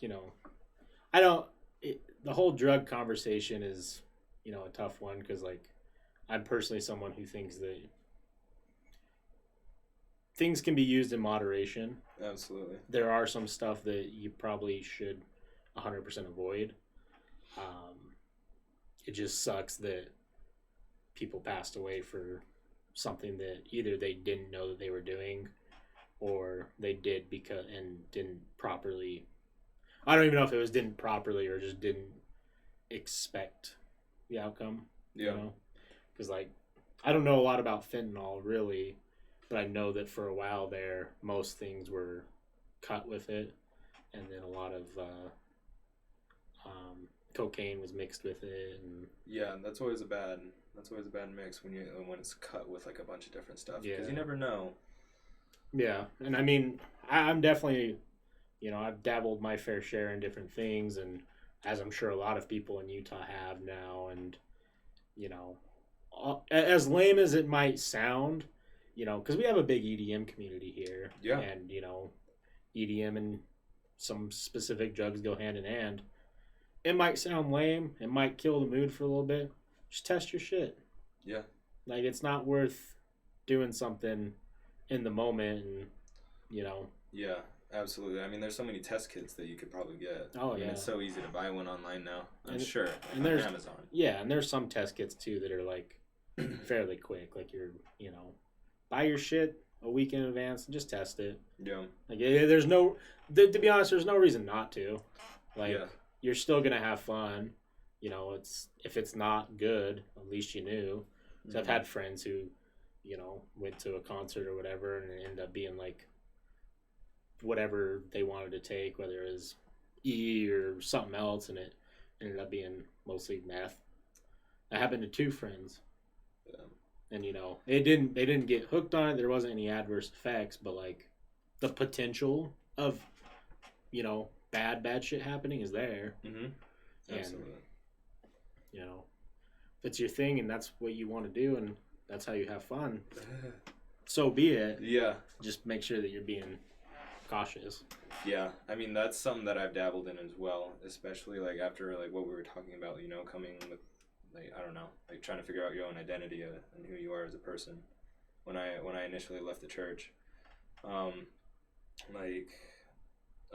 weeks after I took my first drink, that's when I decided I was going to do everything that I thought that I missed out on the past couple years, because I don't know, I was really attacking myself a lot at that time because I felt like I did lose a lot of time, and like people were out having like sex when they were like 17 and 18 and 19 and shit. Yeah. Here I am like at a virgin, like at fucking 23 years old, and so that was like I just wanted to do everything, and that might not have been like the best way to go about it probably, but I don't know. After that, maybe a week after I took my first drink, I took acid and Molly. Oh, no shit. Yeah, I went to DOS, like also on the subject of the EDM culture. I was with really good friends though. That's good. Super good friends that really introduced me to like kind of that kind of stuff, but didn't pressure me at all for anything. So was it fun? Absolutely. Good. Absolutely. Yes. Yeah. Good. Yeah. I'm glad, because I mean, I've been to a couple different events, and I particularly I've never been comfortable doing things around strangers, so I didn't dabble, but my dabbling in other things have been more in smaller groups, and I definitely have always wanted to go to like an event and try something, you know. But things are so crazy now. Like people talk about doing like Jedi flips, and I don't even know what that means. It's like starting with one thing and then flipping it to another when you're peaking. And okay, like candy flipping. Yeah, that's what I've heard. Maybe Jedi flipping.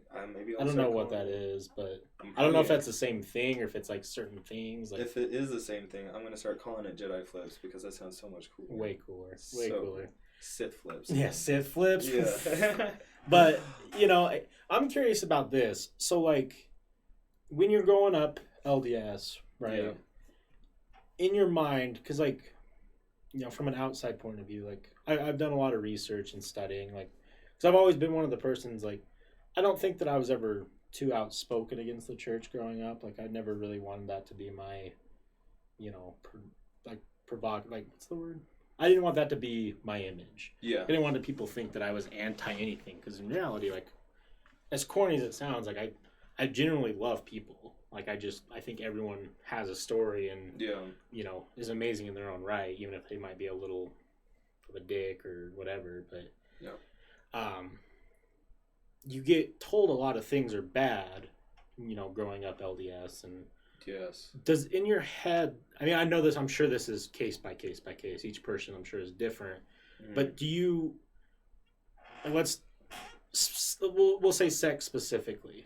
Like, is it in your head as like a negative, or does your head put it in like a pedestal almost, like almost something to achieve? Because like with drugs and stuff, that's something you're never supposed to do. But something like sex, like that's supposed to be, you get married, you start having kids, and that's when you can do that. Yeah. So is it almost like a fearful thing while you're going to get to that point, or is it like a pedestal thing, like, I'm going to get to that point and then get that? Yeah. Or is it looked at a whole different way that I don't know? For me, it was definitely fear. I think, I don't want to like trash anything, but I think a lot of religions use fear as a tool. Absolutely. And like that's been something really hard to shake. Is like, especially with sex, because like if you have sex before marriage, that's one of the worst things that you could do. Right. Technically, within the church. Besides, like, I don't know, adultery. So it's like one of the biggies, right? Yeah. And there was so much fear. And I remember, because like I did do like a little bit, like I didn't have sex before my mission, but I don't know. I don't know. What can I say? Around a little bit. Yeah, exactly. Yeah. A girl touched my penis. Yeah. Yeah. For right the boys. Yeah. But like I remember the whole process of like speaking to my bishop. Like it was so negative, and like I don't know, just speaking to like some of the leaders within the church, I just felt ashamed. Like there was so much shame. Like this is why it's wrong, this is why you shouldn't be doing this, and this is why it's bad, and this is why it's a sin, blah blah blah blah blah, and now you need to repent.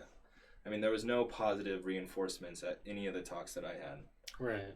Interesting. Which is really, I don't know, I really wish it was different, but yeah, I mean, I would think that I agree with you. I think that the church, aside from all the positives they do for the community, I think that the fear is something that they're very good at doing. Yes. You know, and I've actually personally had an experience that I feel not awful about, because I didn't do anything wrong, but I felt bad for this person in particular. I had met them, this was a while ago, Bieber, TMI, sorry. I had met a girl on a dating site, and we had hung out in her room, like we're in her house or whatever, and like, she lived pretty far away, and the whole thing was like, she wanted to play, like, she was talking shit that she could beat me at GoldenEye on 64, and I'm like, hell no. I'm like, no. Who the fuck is this guy? Like, come on now. So anyways, I get to her house and we play like GoldenEye and we're talking or whatever. And then she just pounces on me. Yeah. And like just wants to kiss like all night long. And I could tell like, cause like at this time I had, you know, not to toot my own horn, but like I had been with a fair number of people, and it was very not normal. It was very like over the top, like, and it almost seemed like very big pent up frustrations. Yeah. And I remember, like, you know, the time I was a bit of a smooth customer, and like, you know, I was doing some stuff and making some moves, but she didn't want to, so I, like, you know, I backed off or whatever, and Yeah. you know, I left. I left, and then the second time I went over, you know, it got heated and whatnot, and I was like, "Well, do you want to go to your bed?" And she's like, "Yeah." I remember going into her bedroom, and like I laid down next to her, we weren't even touching, and she starts crying, and I'm like, "Hey, like, we're not doing anything. What's going on?" Yeah. And like, she was like having this big moral battle because I guess she had recently left the church, but she was still going to BYU. And she told me that she was on like some meds for some mental thing that is specific to LDS. Yeah. It's like to me, it sounds like a separation anxiety. Wow. Almost like she is separating from the church, but there's still so much anxiety and fear that she can't actually mentally deal with it, so she has to take medicine for it. Wow. And we didn't do anything. Like, she cried, and I got out of her bed, and then we talked, and then she asked me to leave. I'm like, that's fair. Yeah. That's fair. And we texted back and forth for a while, and like, you know, I was kind of saying like, hey, you know, don't feel ashamed. I don't really remember what I said, but I was like, it's fine. Like, you know, I don't like, you're cool. You seem cool. Like, if you're interested in wanting to talk or whatever, like, yeah, I'm here. Like, whatever you want to do. If you want to explore different things, you know, that's fine. That's really cool of you to do. Yeah. And like, she was kind of she didn't seem okay. Yeah. And I think we ended up just kind of splitting ways and not talking. Because she like said something like she was going to quit school because of what we just did. Whoa. Because it like broke the code of the honor code. Yeah. And I was like, hey, listen, like, I'm not trying to flip your whole entire life upside down. Like, you're putting a lot on me when I didn't even put my hand on your leg. Like, you know, and I understand from your point of view that we just broke like this sacred thing that was laying with someone in bed. Like, that's fine. Yeah. But like, I'm not trying to, you know, I feel like I did something wrong when I didn't. But I have come to find out that wasn't just one unique thing. That's actually a lot of people struggle with that. Yeah. And it's kind of saddening because, at least as far as like sex goes, it's natural to crave it even when you don't have it, because our bodies, like when we're going through puberty and we're maturing, like, it's time, you know, it's our body's saying, hey, you have this, why aren't we doing that? Why aren't we creating children? Like, our natural human instinct when we get to this age of like 16 to 20, 25, like all of our ancestors were already having kids. Yeah. So why aren't we? Like, our body's just doing it. And I've talked to a lot of guys, I've talked to a lot of girls who were involved in the church, and most of them said like, oh no, the urge was there. It's always there. You know, it's just the fear. Yeah. There's so much fear. Yeah, which sucks because you get two coins, right? You either fear people into place that you want, or you fear people completely out. Yeah, and like there's a lot of times when I still feel it today. So I have like extremely vivid dreams sometimes that okay, this is gonna sound weird, but they like call me back on my mission. Oh, really? Yeah, and I feel like I'm just like lying to everyone because no one has really known what I've done or anything, because I've like had sex and drugs and all this stuff, and I'm like in the mission, I'm like trying to speak to people, and then like I have this like huge amount of fear while I'm dreaming, and like guilt and sorrow, and I can feel it. Jesus. And it's, I don't know, but I think we're conditioned like that as members of the Church of Jesus Christ of Latter-day Saints, and I'm pretty sure that's what she was feeling that day as well. Yeah. But it's such a tough subject because like I try to do my best not to talk negatively, because like I said, I'm a firm and 100% believer if someone is truly happy, I don't care what you're doing. Yeah. I really don't. Like, I know a lot of people who went the whole path. They're married with kids right now and planning for 6 or 7 more, and you know, that's their lifestyle and they seem happy. I think that there are going to be even more kids, though, who are growing up in that system. Now they're going to have the church fear and anxiety, but now we're going to have the fucking social media fear and anxiety and the school fear and anxiety. Yeah. That's breeding an equation of failure. Mm-hmm. And I think that a lot of people aren't focusing on like mental health as much as they should, especially with everything that's going on right now, and like everything that you're saying with all the fear and anxiety that comes from all these sorts of things. Like, we're not really prepared for it, I don't think. No, I don't think we are. And I think that like there's still a stigma around like seeking help mentally. That it's starting to soften up a little bit, but it's still there and it's hardcore. Especially for men. Yeah, especially yeah. I mean, I've talked about this a lot because I mean, I'm someone who's gone to therapy. Yeah. I've gone through some dark times and had my own share, feelings of certain things mentally, and it took me a long time to be able to tell people because I felt like I was going to get judged for being weak. Because we're so conditioned as a man to be like, we got to be the strong, powerful, mental stable, the provider. We have to be all these things or we're not a man. Mm-hmm. And that's 2020. That's not the reality. It really isn't. I can be a man and not be any of those things. Yeah, you can be a man and cry. You can be a man and like have emotion. You can be a man and do a lot of things. And I really appreciate Gen Z and the generation below and us as millennials, because we're finally shedding light on all of that, because I think that I don't care what the generations above us want to say, all men have struggled with this. As tough as they want to act, it's hard out here sometimes. It very much is. It's hard. It's stressful, and when you build so much up, like you don't let out your emotions, you hide behind that wall, that's when you have really bad mental breakdowns, or you become violent, or you do crazy, erratic things, and it can build up fast. Mm-hmm. Absolutely. And that's probably like one of the major reasons why a lot of marriages or like relationships fail in general, is because, I don't know, maybe if there was that communication right off the bat and not feeling like you can't share things because you're a man. Yeah. Like, that would definitely help out a lot of people. But like you said, the generations below us, I think they are shedding light, and that's really nice.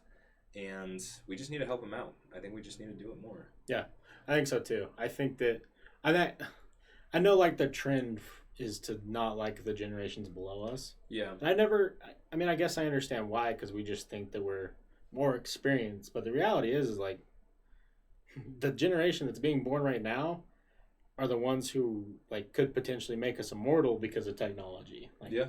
I want to support that. Or like, no, jokes aside though, like they're going to be the ones that are doing the wild, crazy space exploration, and the nutty stuff that we see in sci-fi movies are going to start becoming reality. And why wouldn't we want to support that? Absolutely. I'm all about pushing like education forward like that. Like, that's going to be huge. Yeah. And we do really need to, like, I don't know, just band together. I mean, they're not that far behind us anyways. No. Like, Gen Z is like less than 10 years. I think we were conditioned by the baby boomers and that generation. What's the one closest to us but up from millennials? It's like Gen something, isn't it? Yeah. It's a Gen X? No, maybe. That's a story. Yeah, that's a story. Yeah. That's another Gen one, I'm sure. Yeah. We were conditioned, like, they don't like us. They call us dumb and lazy and, all these negative things. But at the same time, I'm sitting here like, you guys did a lot of... what I want to break is the trend of screwing the generation below us. Yeah. Because, like, as much as people don't want to take responsibility for what their generation did, but, like, it wasn't our generation that made the housing market dog shit. Yeah, or like own slaves. Yeah, it wasn't our generation. It wasn't our generation that is killing our planet. Yeah. Our generation, we didn't build refineries that are destroying the world. Yeah, exactly. And a lot of like the younger people are pushing against that kind of stuff. Yeah. They want a more healthy earth. They want an end to racism. Yeah. And it'll be really cool to see like everyone's stances come like election and like in the future years, because a lot is happening with voting, which is awesome. Yeah. I think this year is going to be like a huge year for voting. I think it's going to be the biggest numbers. Yeah, because we got like the generation below us, they're really pissed. Yeah. They're pissed as fuck. Yeah, I'm pissed as fuck too. Yeah. I'm excited, not necessarily for this election, because I mean I don't talk a lot of politics. So I'm not super informed. I follow enough to know like things that are going on, hot topics. This, I don't think there's going to be a lot to gain regardless of where this election goes. Yeah. But I think the following election is going to be super important. Yeah. Because we have two options, right? Either Biden wins, and then Biden will probably win again unless he dies. That's typically that's the trend we've been seeing, right? Is normally presidents will get reelected. Mm-hmm. Or Trump wins, and then we have potentially two new candidates, which is, let me speak my words clearly here. Yeah. I want two new candidates. Not saying I want Trump to win. Not saying I want Biden to win. I just want a different set. Yeah, be dealt new cards because we've been seeing them like these cards for a second now. Yeah. Yeah. Yeah. We need to shuffle that fucking deck hard. What would be nice. This is what I was thinking. This is very like forward thinking. But I think that New Zealand should just invade the United States and then like New Zealand and then no retaliation whatsoever and then all the young people are like, hey, come in, yeah. And then we just replace our president with whoever runs New Zealand. Yeah. And they'll just show us the ropes for a while. Yeah.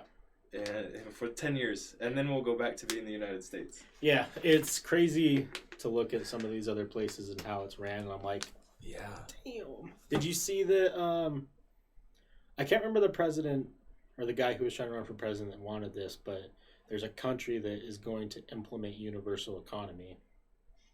What's universal economy? I don't. So what that means is you don't have to work, but you're going to get money.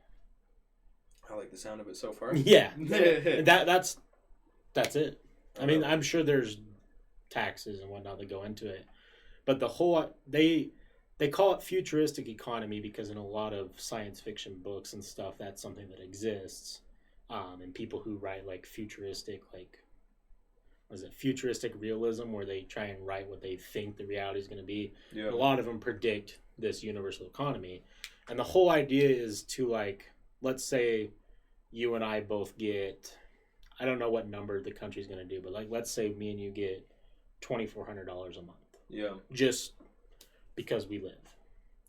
The whole idea is that money will help bolster the economy because now either we could be lazy degenerates and try and live off just that $2,400 and we won't be like we'd be struggling, but we could probably survive in some sort of facet. Yeah. But the people who also have jobs on top of it might be more inclined to spend, which then in turn would bolster the economy because more money is getting put into it, more goods and stuff are getting bought. Yeah. That sounds pretty good. What I like the sound of that so far. Yeah. I don't know, like, I'm not a political scientist or anything along those lines, so I don't know the pros and cons of it. Yeah. I think that's just the whole underlining idea is to give money to everyone in attempt to bolster the economy. But I did see something that a country is going to implement it, or they're in talks of implementing it. I find it interesting because, I mean, yeah, especially right now during COVID, there's a lot of countries that are paying a lot more.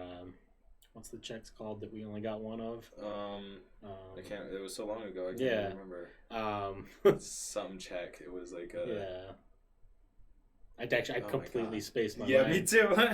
But most other countries, they're giving out those more frequently or have gave them out more frequently.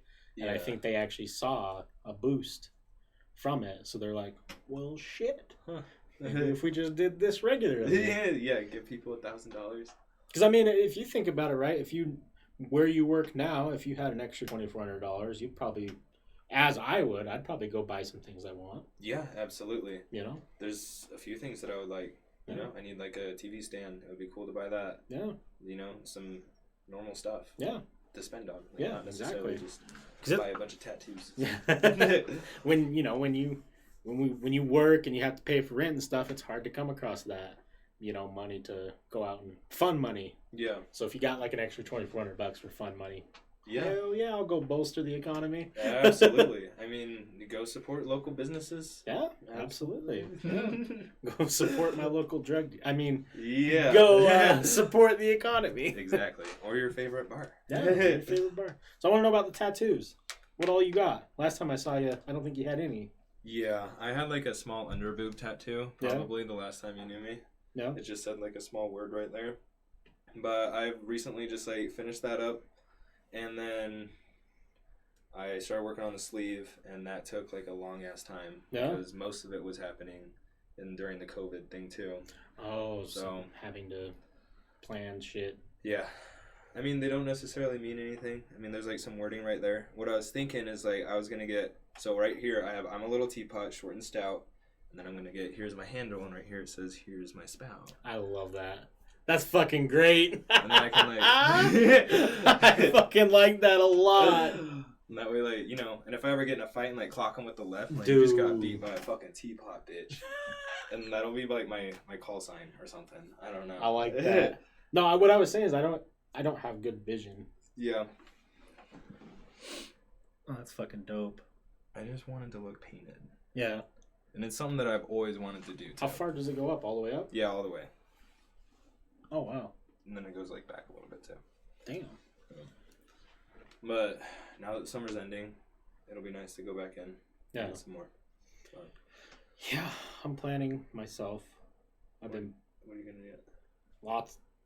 Yeah. I don't know what it is. I've been scared, I guess you could say is the best way to put it. Yeah. But I'm over the scared part, and I've just been looking for an artist that I want. I have a couple now lined up. I just need to go and do it. Yeah. What kind of artwork are you looking to get? I'll probably incorporate quite a few. I like traditional. Yeah. I definitely need to find someone that does anime style. Okay. I want some more character like tattoos. So I want someone that can do more like that. I think they call it anime style, if I'm not wrong. Yeah, they probably do. Yeah. But I want someone who can do that. Basically, my plan is to have characters that mean a lot to me on this sleeve, and then I want more traditional. So my heritage is mostly Irish, and I actually ended up finding, through talking with my grandma, the McBee family crest, which is pretty cool. And I found someone that can do, since I'm also a nerd. Yeah. I've thought, I'm not sold on this idea yet. I would want to see like the draw up of it first. Mm-hmm. But doing like from here up to my shoulder, like plate armor with my family crest as like the shoulder pad. That would be cool. And I'm like, that could look really cool. Plus I'm a nerd and I could be like, I got my armor, Yeah. But I don't know. I just always, it's not that, what's weird about tattoos for me is I never felt comfortable in my own skin. Yeah. And I feel like tattoos would maybe make me feel more comfortable in my own skin. That's exactly why I did mine too. Yeah. Because I for the longest time, I'm not gonna lie, I struggled a lot with like eating disorders when I was younger, and I've never ever felt comfortable in my skin. Right. But tattoos is definitely something that has made me feel a little bit more like myself. Good. Well, like what we were talking about before. Yeah. It's just like an expression that you can put on your skin of who you really are. Right. Exactly. I think that's really nice. And plus, you don't have to say very many words. You know, people can just look at you and be like, "Hey, that's what that person is." Yeah, exactly. Go on, man. A few words. Hey. When did you start? Because you look great, by the way. Like physically, like no one's told you you look in fucking good shape. You and my mom are the only ones that have ever told me that. So thank you. Really? Well, I think that people are probably more to them. They probably think you know already, because you do look really good. Thank you. When did you? Because like I never thought. I mean, I'm sorry that you struggle with eating disorders, but I never thought that you were necessarily like. You never looked like you were out of shape or anything like that through the years, but you definitely look lean and cut now. So what made you jump into that world of I imagine you're working out. And, yeah.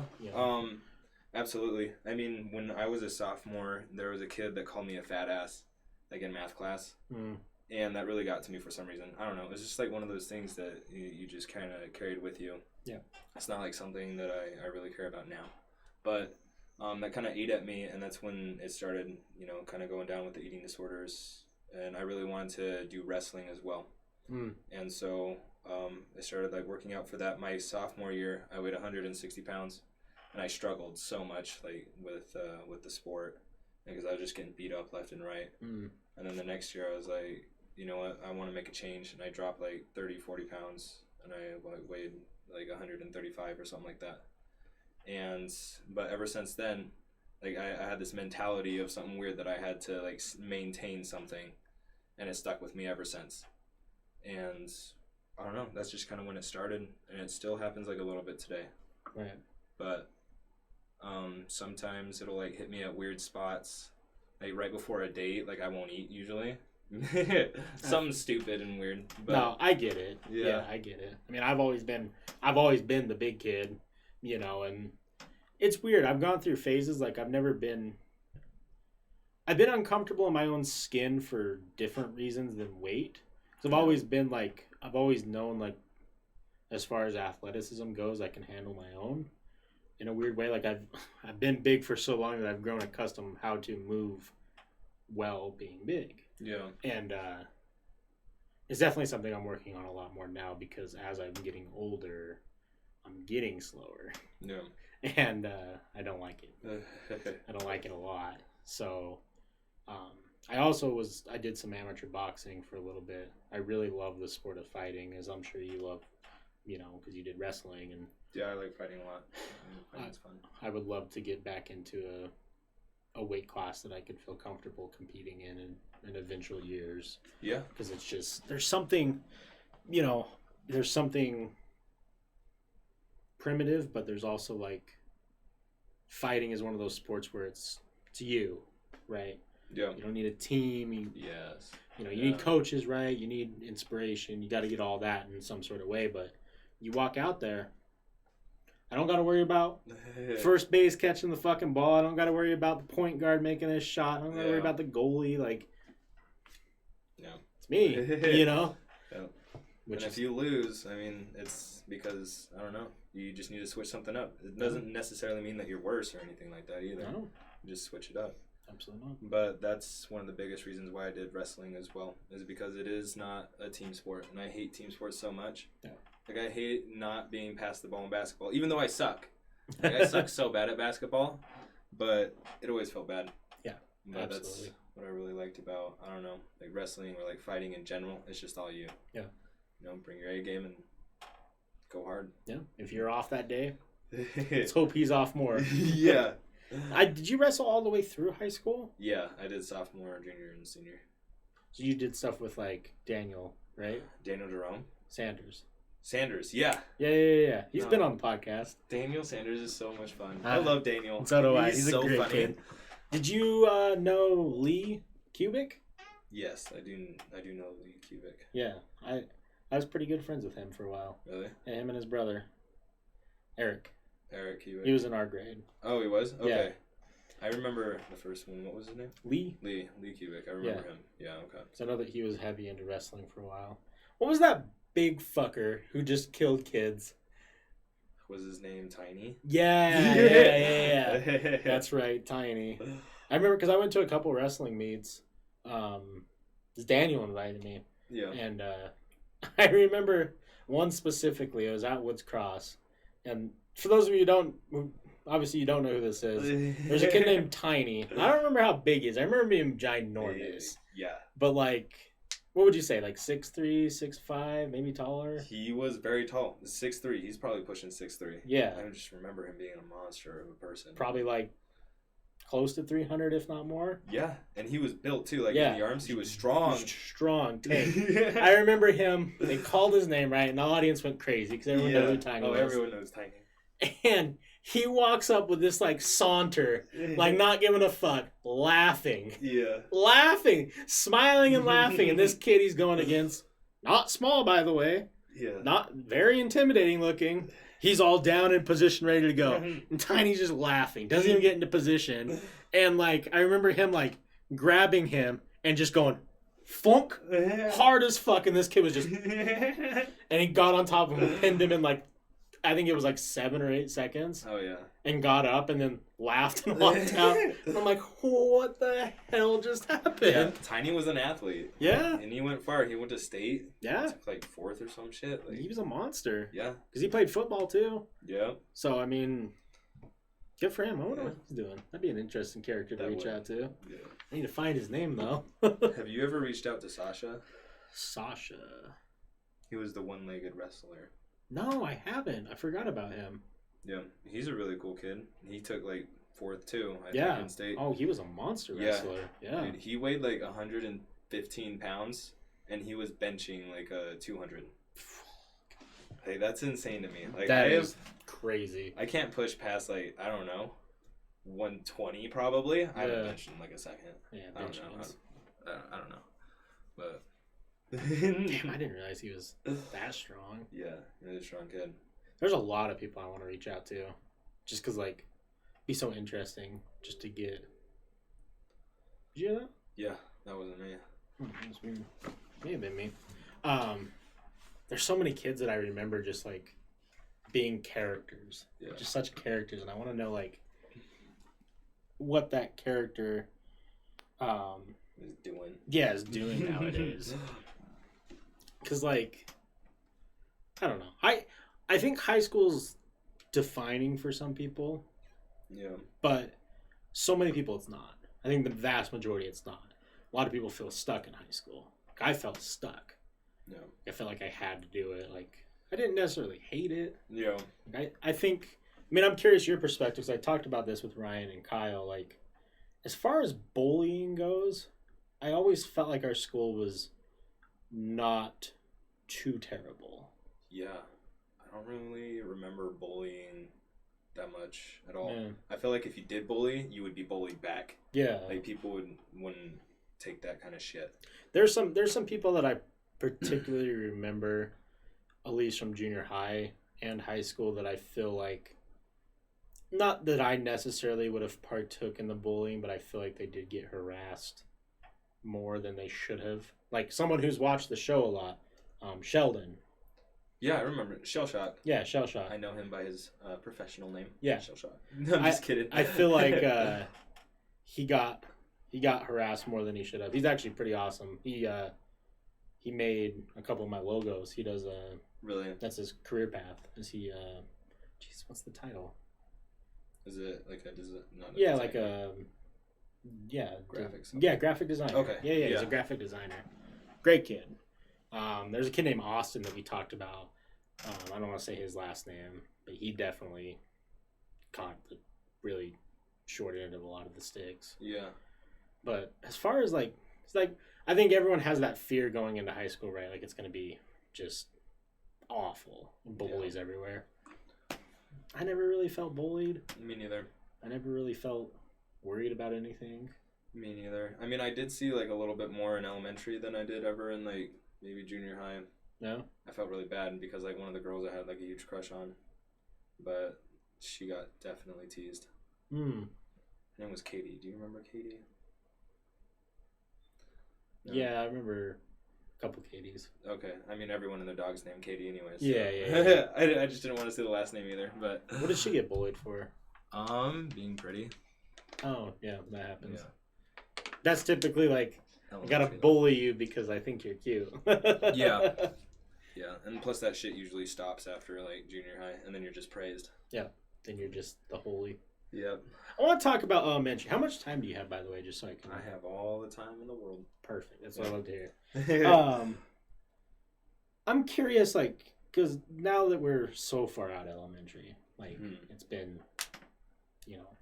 however many years, like, do you still have a lot of vivid memories, or has it started fading? Because I noticed the other day when I started thinking about it that a lot of my memories of elementary have faded. Elementary? There's only, like, a couple things that I remember from elementary, and then that's it. No. I remember, like, a fight that I got in. I feel really bad because he started working at where I work now, and then I saw him. Oh. Yeah. Who was the... His name was Douglas. He's like a taller kid. Yeah. Yeah. Oh no shit! I remember him. We kind of got in like a little scrap. Yeah. In like elementary, I feel really bad because I don't really remember how it started, but like I think we both had like something that we had to make at home, and it was like made out of like a shoebox or something. Yeah. And like for some reason we just hated each other, and we're like, I don't know, just being mean to each other, and then like we started pushing each other, and then I slammed his down and I hit it on the ground, and as hard as I could. Yeah. And I just like walked away, and like all of his shit's like broken, and like I just walked home, and then I felt really bad, and I saw him at Comcast, and I haven't said anything to him because I feel so bad. Yeah. Yeah, I haven't said a word to him, but maybe I should. I remember him. Yeah, he's a good kid too. Yeah, didn't he? Maybe this is me just remembering wrong, but didn't he like quit school and like became like a professional card player or something like that? A professional card player? Like I thought that I could be completely mistaken. That'd be so cool. I thought he quit or he did something, or maybe he went to school, but he played like Pokemon or Yu-Gi-Oh or Magic professionally. Maybe. That'd be fucking dope. Yeah, that would. Yeah. You should bring him in here and be like, so I spoke to your bully in elementary. And then have me like walk in. Like, he's here to redeem himself. Yeah. Elementary is weird though, like, because I have like weird, I've always had a good memory. I have like weird, like, just things. Do you remember playing?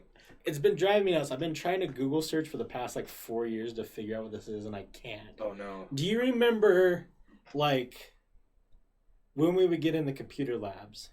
Yeah. There was a game that we used to play, like, on the computers. Okay. Where it was like some sort of educational game, but when you beat it, you got like a weird video.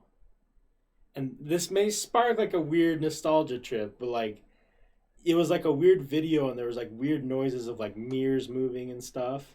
Does this sound anything like? I feel like I can hear something, but maybe. Yeah. There was a video game like that would teach. Was it teaching you like mundane things like, hey, don't use a knife if you like already used, if you already cut like meat with it, don't use it to like put peanut butter and stuff on it. Yeah. Is that what you're talking about? I think so, because they're okay. And then like I remember when you did something or you completed something, it gave you like a game to play that you wanted to play, and then it would like do like weird noises and like, dude, it's driving me nuts. And the reason why it sparked is I remember watching a video the other 3 or 4 years ago. Yeah. And one of the noises from that fucking game was in it. Oh my god. And it just like sparked this whole entire memory. I'm like, that's so crazy how that happens. I'm gonna find it.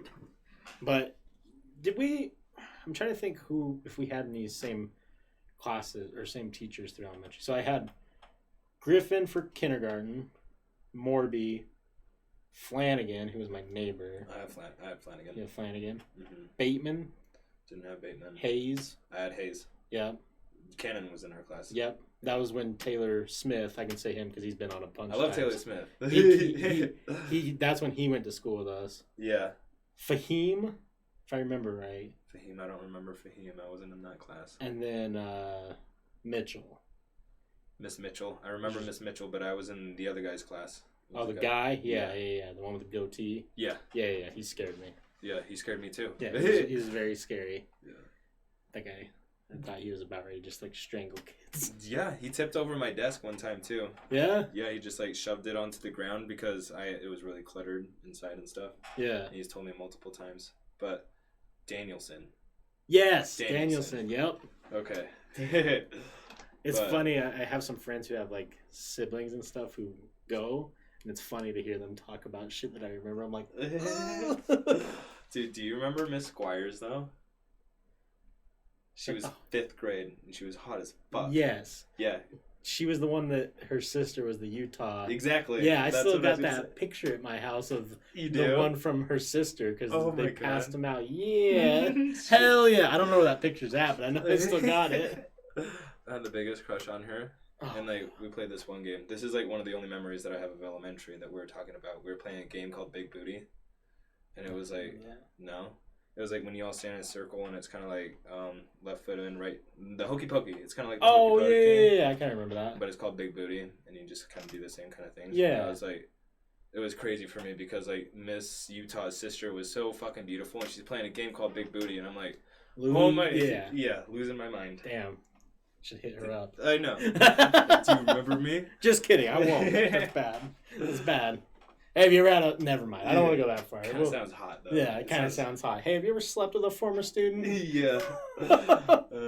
Shoot. How old? She might be pretty old now, though, right? That's okay.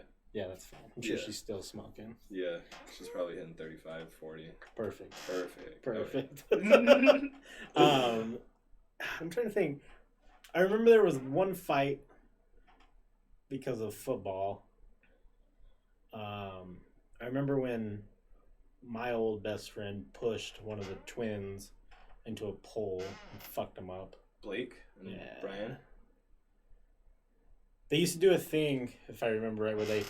Because like, I was part of that group that played either football or basketball every recess. Yeah.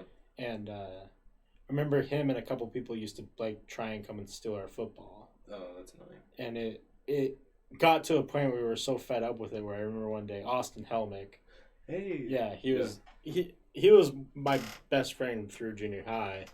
I remember he chased after him up by where the baseball field was. Yeah. And just pushed him off of his feet into a pole. His whole face just into the pole. Wow. Yeah. And I can remember the noise his head made. Oh no. So I can only imagine that he actually ended up getting fucked up pretty bad. But I don't remember. Oh my god. I remember Austin Helmick. Yeah. Austin Helmick. He has like black hair, right? Yeah. Yeah, he was like one of the cool kids for sure. I really wanted to be like him because he was like the bad kid, you know? Yeah, he didn't give a fuck. Yeah, really didn't. No, I remember like he used to live with me for a while. He did? Yeah, pretty much when we were in junior high, we pretty much became best friends, and he stayed at my house for like weeks on end. Oh wow. And we would play like World of Warcraft and game all the time, and dude, it was crazy. But then he went to Viewmont, and then we stopped talking. No. It's actually one I've never talked about this on the podcast, which is kind of weird, and I don't think that he is even on social media anywhere. But that's one thing that I actually really regret is losing his friendship. Yeah, because he was like, I'm an only child. I grew up an only child, and my parents never had any more kids, and I felt like he was my brother. Like, you know how you have like brothers, right? Like, yeah, you know, friends that are brothers.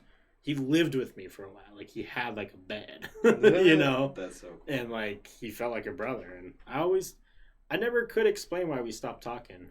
Because he lived right by me, but just went to Viewmont. But after we split, we just... Yeah. I have like a couple people like that in my life. Do you remember Kyle Merrill? Yeah. Yeah. We hated each other so much in like 7th grade. In Mr. Anamoto's class. Oh, yeah. Yeah. Fucking Anamoto. Yeah, I know. Did he die? He died. Yeah. Rest in peace. Yes, absolutely. He almost kicked me in the face, though, which is crazy.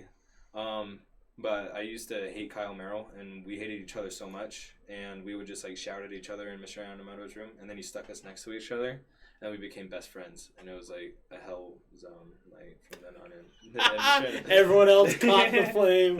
Yep, it was so bad. And Mr. Anamoto had to take us out, like, constantly, like, once every day, and, like, talk to us. And Mr. Anamoto took me downstairs to, like, near the principal's office, and he was, like, shouting at me. And then he, like, kicked the wall, like, in front of, like, next to my face. Super close. Kind of scared me, but... You know, I don't remember a lot about Inamoto, but I feel like he was too unstable to be a teacher. He was. And then... Like, looking back on that, I feel like he should not have been doing anything around kids. Absolutely I'm not saying that he was, like, a predator. No. I think he just wasn't in his own head anymore. Yeah, absolutely. I mean, did you ever learn, like, how he passed away? No, I didn't. It was suicide. Oh, fuck. Yeah. And I think it was like 3 years after me and Kyle. Damn. I really hope that, like, looking back, I'm just a shit person, like, through and through. I'm not gonna lie. And, like, I was a shit person then. Probably I'm a shit person now. But I wish I could have, like, changed my attitude in that class. Because he definitely didn't deserve, like, most of the stuff that I did. No. I like to think that teachers realize that.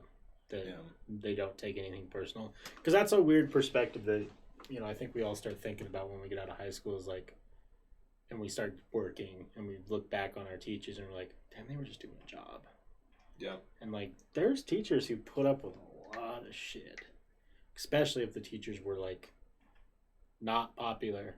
Yeah. You know? So I remember the teachers that weren't popular, they got harassed. Yeah. Hard as shit. And like, they either got harassed to the point where they would just snap and they would be the dick teachers and you just don't piss off the dick teachers. Yeah. Or they would snap and then like lose their job. Absolutely. I feel really bad for teachers, especially now. They're going through so much stuff. Yeah. Like, I can't imagine trying to like learn everything online, and there's like a bunch of kids that are trying to do it online. And well, and I can't imagine a teacher trying to go to class right now. They're putting themselves at such risk right now. Yeah. Yeah. So this is a weird question. Do you watch South Park? I watched a lot of South Park. I haven't watched South Park. I haven't watched any of their new seasons in like maybe a year or two. They have like a new episode coming out like on the 30th, and I think it's gonna highlight a lot of the going back to school. Yeah. They had like a commercial for it, so. Oh boy. Yeah, it's the pandemic special, so. It's gonna be so good. It's gonna be good. It's an hour long. I'll have to watch that. You have to.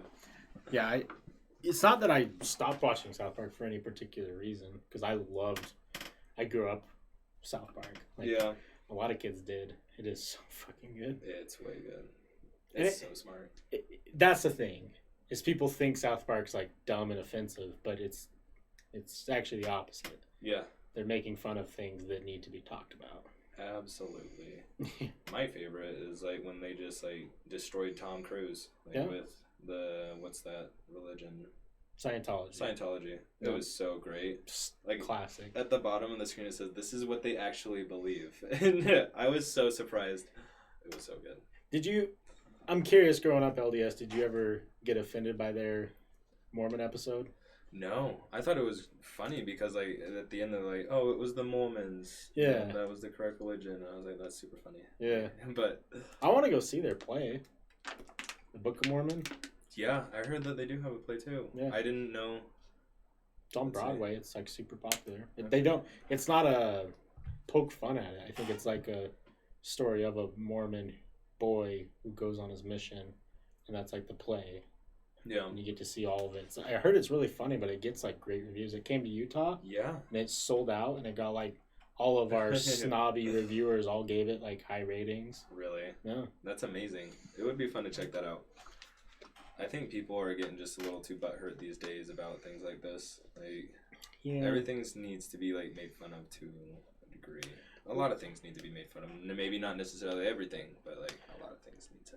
No, we're definitely in a culture shift where it's more. I don't like calling people sensitive because it's okay to be sensitive. It's okay to stand up for what you believe. But I think on the flip side, someone like me, I can be more comfortable when I make fun of something or make a joke about something either awful or that shouldn't be joked about. It makes me more comfortable. Yeah. Like, and most of the stuff, like, I don't say to anyone except for, like, friends or my girlfriend or whatever. Yeah. Like, I feel like laughing about a situation makes you think about the situation more. Because now you're comfortable enough to laugh at it, but now you're comfortable enough to think about it. Yeah. Where if you didn't even laugh about it, maybe you would never think about it. True. Yeah, that definitely is true. Usually I just end up making fun of myself. Yeah. I mean, that's my favorite way to go about it. Same. You know? If everyone's going to be stingy, might as well just make fun of yourself. Yeah, and I'm a firm believer that you shouldn't make fun of other people too, or situations if you can't. Yeah. Laugh at yourself in one way or the other. I mean, we at times we can be our worst critics, but we can also be our best resources. Yeah, absolutely. I just like, I don't know, it's cool to be. I think where we're struggling is we want to be an outrage culture, and I don't think that's going to benefit anything. Yeah, I think there is a lot of outrage that's happening today. Yeah.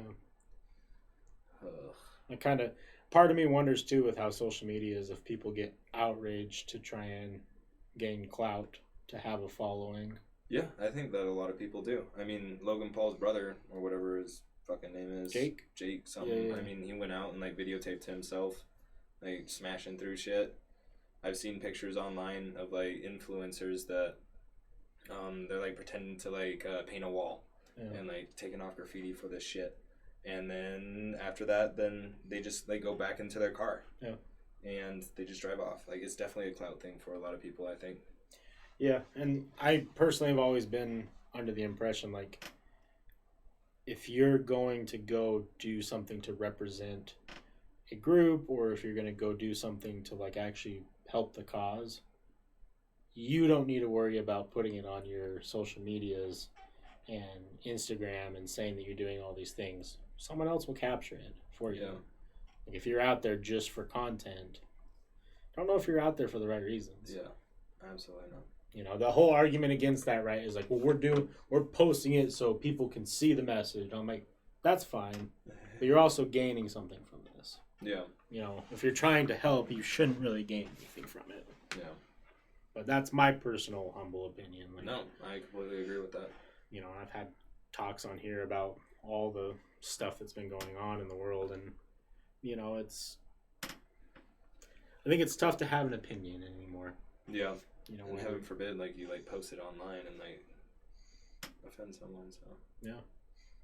I don't know. I feel like I've always wondered about people who get easily offended, like, what the actual problems are. So it's like, I get, like, some words should not be said, right? We're aware of that. There are some people who just outright get their kicks out of being offended, you know.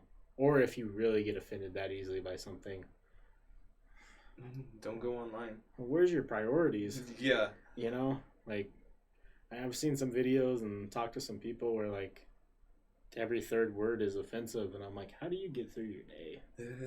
Honestly, like, how do you make it? Like, sounds like a very, very slow day. Like, I couldn't fathom, like, waking up and just immediately, like, oh, I gotta check all this and see what people are saying. Like, I always tell people, like, if I ever get done with the podcast or I'm not passionate anymore and I decide to stop, like, I'm not gonna have social media. No. You're done with that? Doesn't do anything for me. No. I don't really. It's not that I don't care what's going on in the world or I don't care about people, because I do a lot, but it's so toxic nowadays.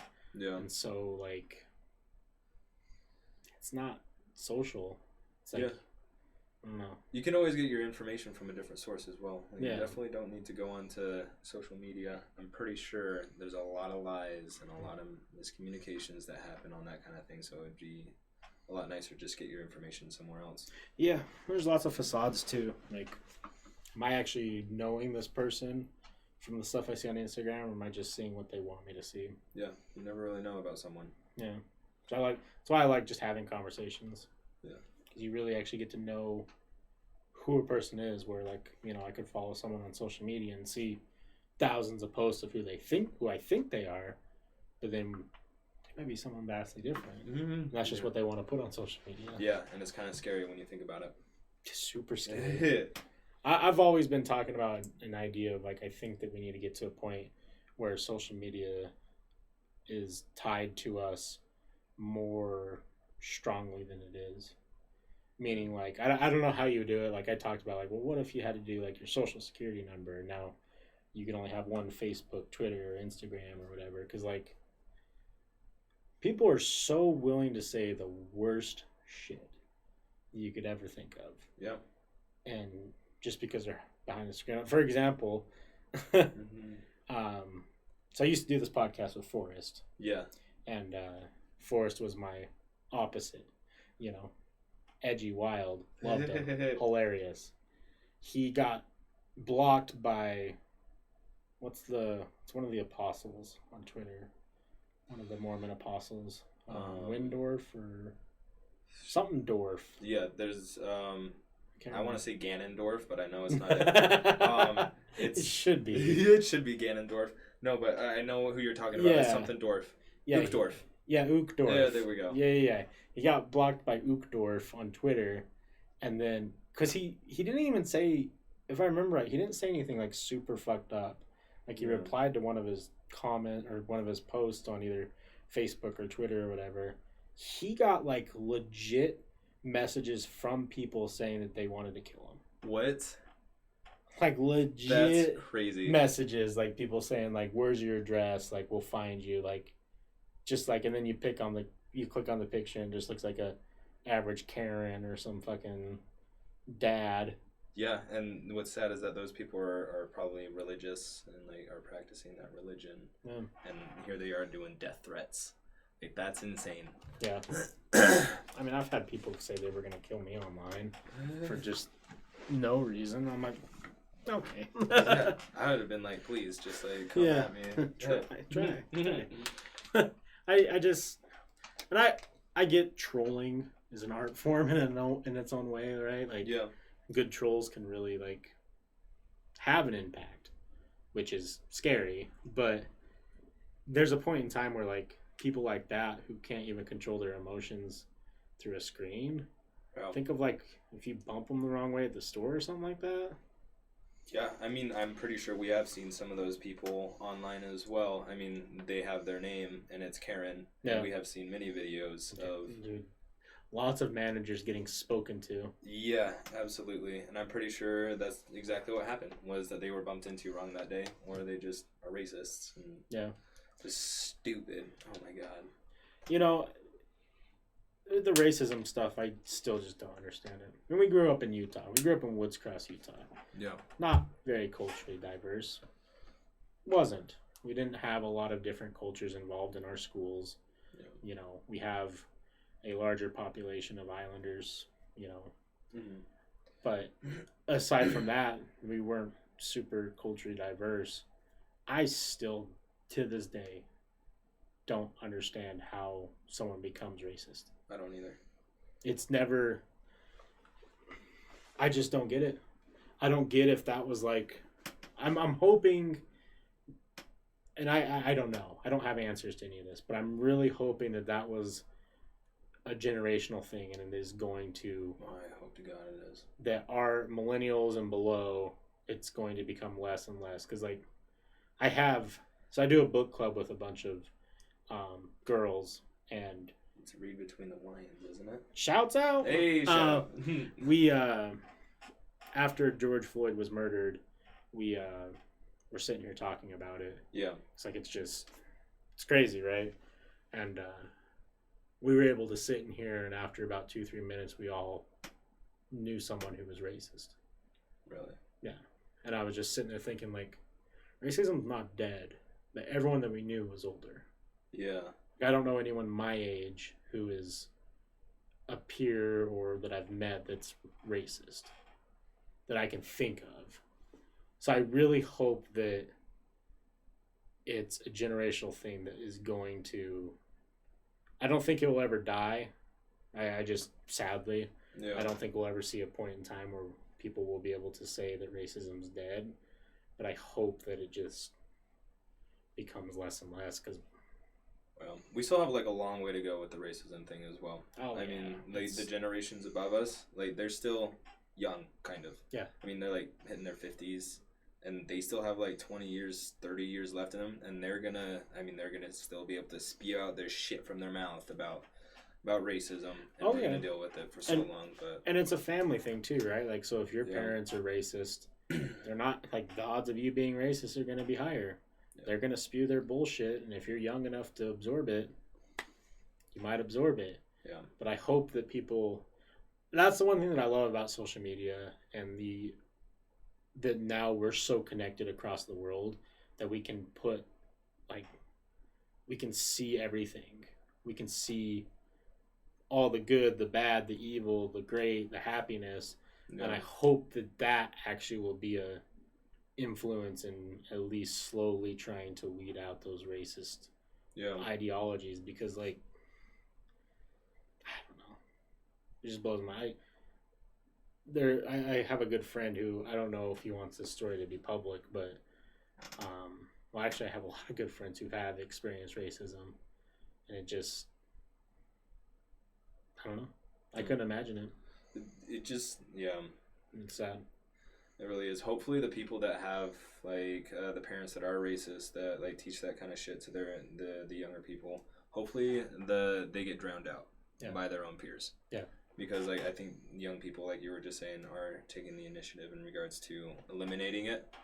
So hopefully that does, but I'm not going to lie, like, here in Utah, I haven't had very many friends that are, like, black or, like, so I don't really know about the whole situation of, like, a personal friend of mine experiencing it, but that is something that I would be very, very defensive about. Yeah. If, like, it happened to one of my friends that I have currently today.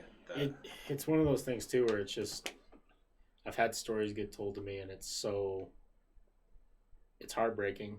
Yeah. You know? I don't know. I just hope that, you know, with everything that's going on, we continue to push towards something. Me too. I'm scared for the day when it does happen in front of me, though. Like, if I'm with, like, someone and, like, someone shouts, like, a racial slur at them, like, I'm scared of what, like, I'm going to do or my friends are going to do to that person because it would... Yeah. I mean, I'm a person who doesn't necessarily condone violence, but it's at the point with some of that stuff where, you know what, someone might need to get hit. Yeah. I think that's, like, I don't know, one of my views is, like, the violence that's happening today, and it's sad that violence has to be used to project the views of non-racism. Yeah. Like, it's so sad. I guess I should retract that statement, because what I mean by that is, like, because all violence will do is to continue the negative side of it. Yeah. Right? You know, because, like, if everyone thinks that, oh, if there's violence, then maybe my assumptions are correct. You know, so violence isn't the answer, but I don't know how or what needs to be done, like, to someone who truly thinks that they're racist, like, how you sit down and talk to that person, how you tell them, like, why? Yeah. Like, why? Like, literally, why? Yeah.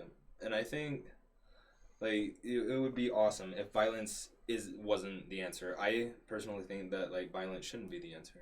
Right. And it shouldn't ever be the answer to anything, really. But I'm sad that it has to be. Yeah. Like, it definitely has to be.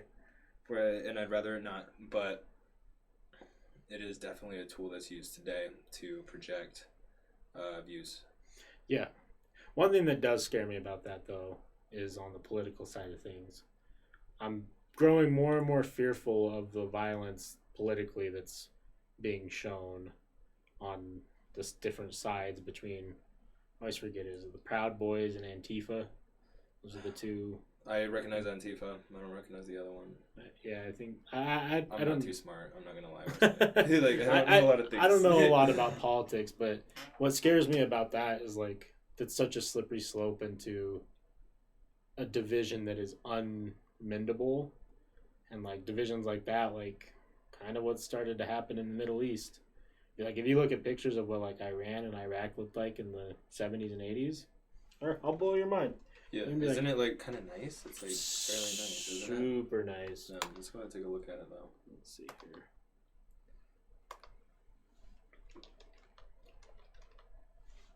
They're probably going to have, like, really nice clothes. They're probably going to... Oh, my goodness, yeah. Wow. Look how green that part is. Like... Yeah. I mean, life was not war and violence. Look at their, like, the way that they're dressing, too. Like, that's insane. And I mean, I know not all parts of Iran and the Middle East are bad. Yeah. Like, I mean, it's probably not bad. And, well, I don't know. I don't know enough about Middle Eastern politics, but, you know, it started shifting and political movements took over. I mean, look at this. And that just looks like a blossoming city. This also could be media. Like, media really doesn't like us to see any Middle East as a... I mean, that looks kind of like California. Yeah. don't know if this was worth a picture to. I mean, yeah, we're just gonna see a lot of protesting. Yeah. I don't think America does a good job though at showing us what the reality is in the Middle East as far as like appearance wise. Absolutely. I think there's just like a lot of lying that's going on right now. Yeah. There's so much. Lots and lots of. What's up, TP Poker and MX Dub? Long time no see, guys. Yeah, that's why I don't get involved in politics or really much of the news media. I'm like, I don't know who's telling me the truth anymore. Yeah. I go to Reddit. I find my stuff on Reddit. Is Reddit pretty good? Yeah, Reddit's pretty good because usually you can find like a subreddit that is either non-biased or the admins will remove fake articles or news. Okay, that's good to know. So like it's nice to be able to go and find like if you hear some weird thing on the news, you're like I'll just go type in whatever it is and then click Reddit. Yeah. And I'll go read Reddit articles until I find either, oh yeah, that's truth, or I'll go find like, oh, they're definitely lying about that. Okay, I'll have to start using Reddit a little bit more. Reddit's fun. I think, a lot of things have subreddits nowadays, so it's cool to, I don't know. I met a lot of cool people on Reddit just from like hobbies that I have. Yeah. There's lots of passionate people.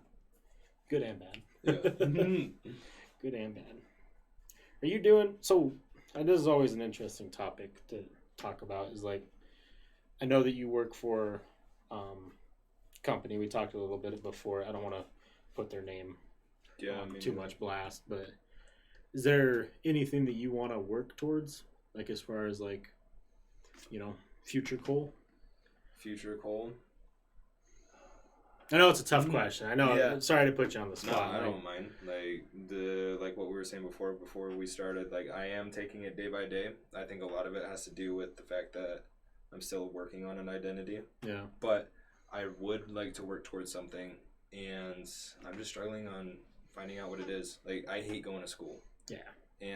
But that's like one of the only avenues that I have to try to figure out what I want to do in life. But I just hate it so much. Yeah, School's a tough one. Yeah, so I'm just trying to figure out what I want to do. I'm not gonna lie, I watched a really cool video about a guy that he wears like khaki shorts and like khaki shirt, and they like tranquilized a giraffe because it had like some wire on its neck and shit. He like tackled it to the ground. I want to be that guy. That'd be awesome, right? That'd be sick as hell. Yeah, and I saw that and I was like, you know what, maybe that's my calling, but I don't know. That's just like a small joke, but I'm still trying to figure that out. Half of me wants to just get up and leave and just like never come back and maybe just like live somewhere else, like in Spain or something, or in a different country. I mean, yeah, I think, I'm not a person to give advice because I don't have any of my life together. I don't. Yeah. I struggle with the same things. Like half of me is like, I wake up some days and I'm like, I'm gonna pack all my shit right now.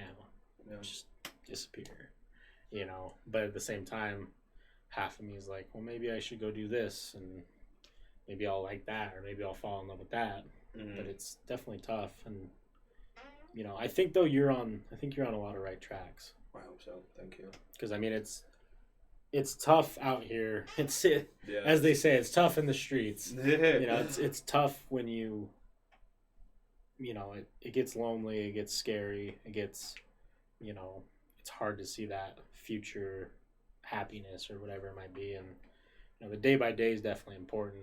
Yeah.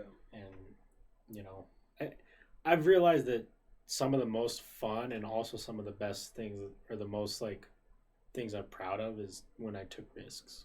Yeah. And I should probably take more calculated risks. Because they're scary. It's scary to take risks. Yeah. I risked some money the other day. Like I've been investing. Sort of paid off. I don't have a lot of money, but I made some money. And I was like, oh, maybe I can do it. Investing is something I don't really understand, but I wish I did. There's lots of different avenues to do it. Safe ones, risky ones. Like, I do Robinhood. I've heard about that. Manuel was telling me about Robinhood. Yeah. Do some day trading when I'm at work and, made some money, lost some money, made some money. Sounds like a gamble. You know, anyone who says buying and selling stocks isn't just adult gambling, is completely like it's 100% that. Like, sounds addicting a little bit. Extremely. Yeah. Okay. Extremely. Just like regular gambling is super addicting. Yeah. The stock market is addicting, but it's you do enough research and you follow enough trends. Like, there's people who make hundreds of thousands of dollars doing it. You know, if not millions. Yeah. Which is crazy. It'd be nice to be one of those people. Yeah. That's for sure. I've personally never wanted to be like, well, don't get me wrong, I'd love to be rich, but I've never put value in like things. No, meaning like, I think if I had like a bunch of money and had like a big house, like I definitely wouldn't be unhappy. Yeah. I don't think that my happiness would be lesser if I don't ever get that. Yeah. I think so too. I think to a degree, like, money would be like very, very important to me. Like, I mean, you can buy prostitutes, you can like you can do all sorts of shit with money. Like, money can buy fucking happiness. I can guarantee it. Like, if you can buy cocaine and prostitutes and like go places and like see really cool places, 100%, money will always be able to buy happiness. Right. In my opinion, but that'll probably change because what you're saying is like really, really. Well, it's true as well. I think for me, what money does is it gives me my time. Yeah. That's what a lot of people talk about is like, you know, when you get rich, when you have enough money, like to not have to work or like you work very low, all your time's yours. But when we're not rich, 40 hours a week or more are just something we don't want to do. Yeah. We have to do it. But it's, I don't know. It definitely would be nice to wake up and know that I don't have to go to work on a Monday. Yeah. Oh, yeah. Or at least get to a point where I can go to work on a Monday and I'm excited. Well, keep investing and I'm sure you'll get there. Like, I hope so. Yeah. I hope so. Now, you've always been involved. You've always been like a animal guy. I think maybe that is like a path you should. I think so. I think that'd be really cool. There's lots of different positions in that realm. A lot of it takes a lot of schooling though, like veterinary school. Yeah. I kind of want to be a bum. I'm not gonna lie. Yeah. I'm just like already done with everything. Just be a bum, but might be freedom. Yeah, true. Honestly, I mean, there's freedom, and I had a guest on. His name's Rhett. He actually decided to go, or I don't remember how he worded it, but he became like a nomad for a while. Really? Where he was pretty much homeless. His whole thing was like he lived on very little money and didn't wear shoes. Oh. Did you just stay in the States? Yeah. Okay. He said that he loved it. That's also another route. I'll talk into that one. there's something to it, I guess. But... I guess. Did you ever read Into the Wild? Yeah. It kind of sounds like that. Yeah. That's a scary book. It is a scary. I don't like that. I have a serious question for you, Wes. Yeah. So this is like this Ouija board. I know. Like, it's I don't know. I've never played with one. And then you also have like a Ouija board thing like on your on your hat. I forgot I did. There's probably one in here. I have never like physically touched a Ouija board before. It's like one of those things that like, you know, the fear is still there. So the spiritual stuff is like still the biggest frightening thing for me. So this podcast originally had a backbone that was going to be all paranormal. Yeah, and I think I remember some of those days. Yeah. Like when you would post stuff a lot about that. Yeah, because Forrest and I and like our group, like Chandler and like some of the other extended out, like we used to do a lot of like going onto places. Really? Yeah, like I've been to most of the places here in Utah that you could think of. Yeah. And there was only like the only place that we have any like visual evidence from a phone is Skinwalker Ranch. You guys went there? Multiple times. Is that I think I remember a video of like Forrest being naked like one time. Oh God, probably. Okay. There was a time period where it was hard not to see Forrest naked. Okay, but continue anyways. So that happened on I've told the story a bunch. I apologize for those who listen to it. I'm just It was super exciting. Yeah. We went up to Skinwalker Ranch for the first time. We were filming. We got scared by something wrestling in the bushes, but it ended up being a horse randomly. That is pretty random. But when we were driving back home, Chandler was recording the footage. Yeah. He was like, he pretty much had pulled the car over. Okay, well, whatever. And on his phone on the video, there is something in the bushes. Ugh. And it like, let me find it. Ew, gross. This makes my skin crawl. Like, yeah.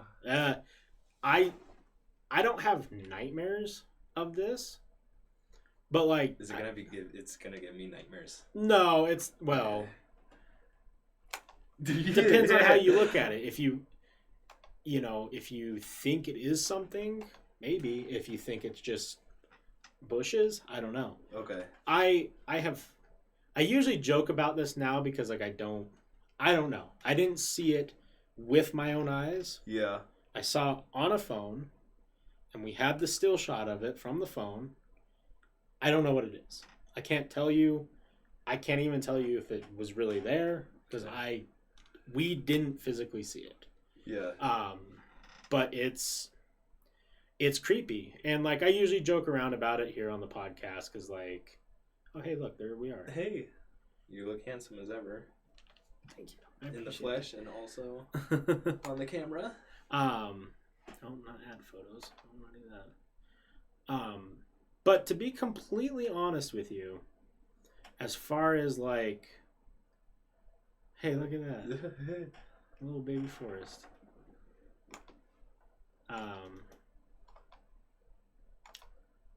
Just gonna pop up on one of these here soon. Am I gonna scream? No. And just like piss myself? It's not that. That's it right there, huh?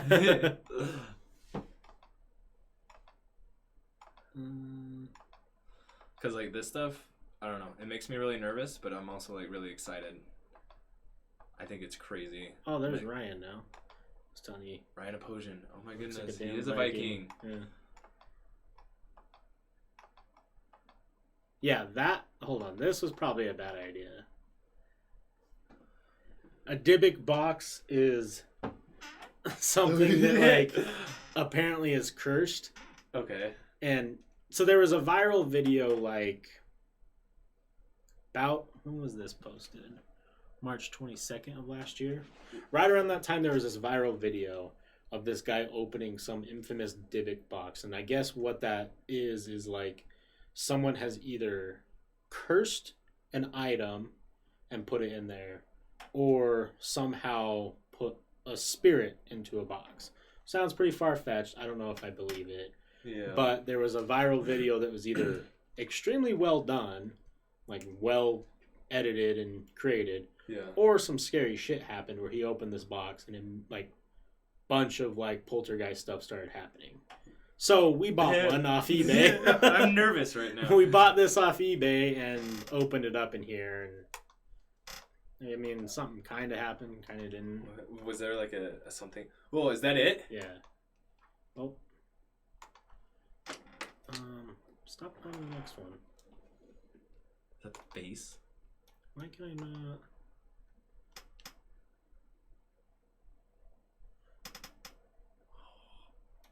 Ew. I have chills. So, this mouse or this keyboard is not great.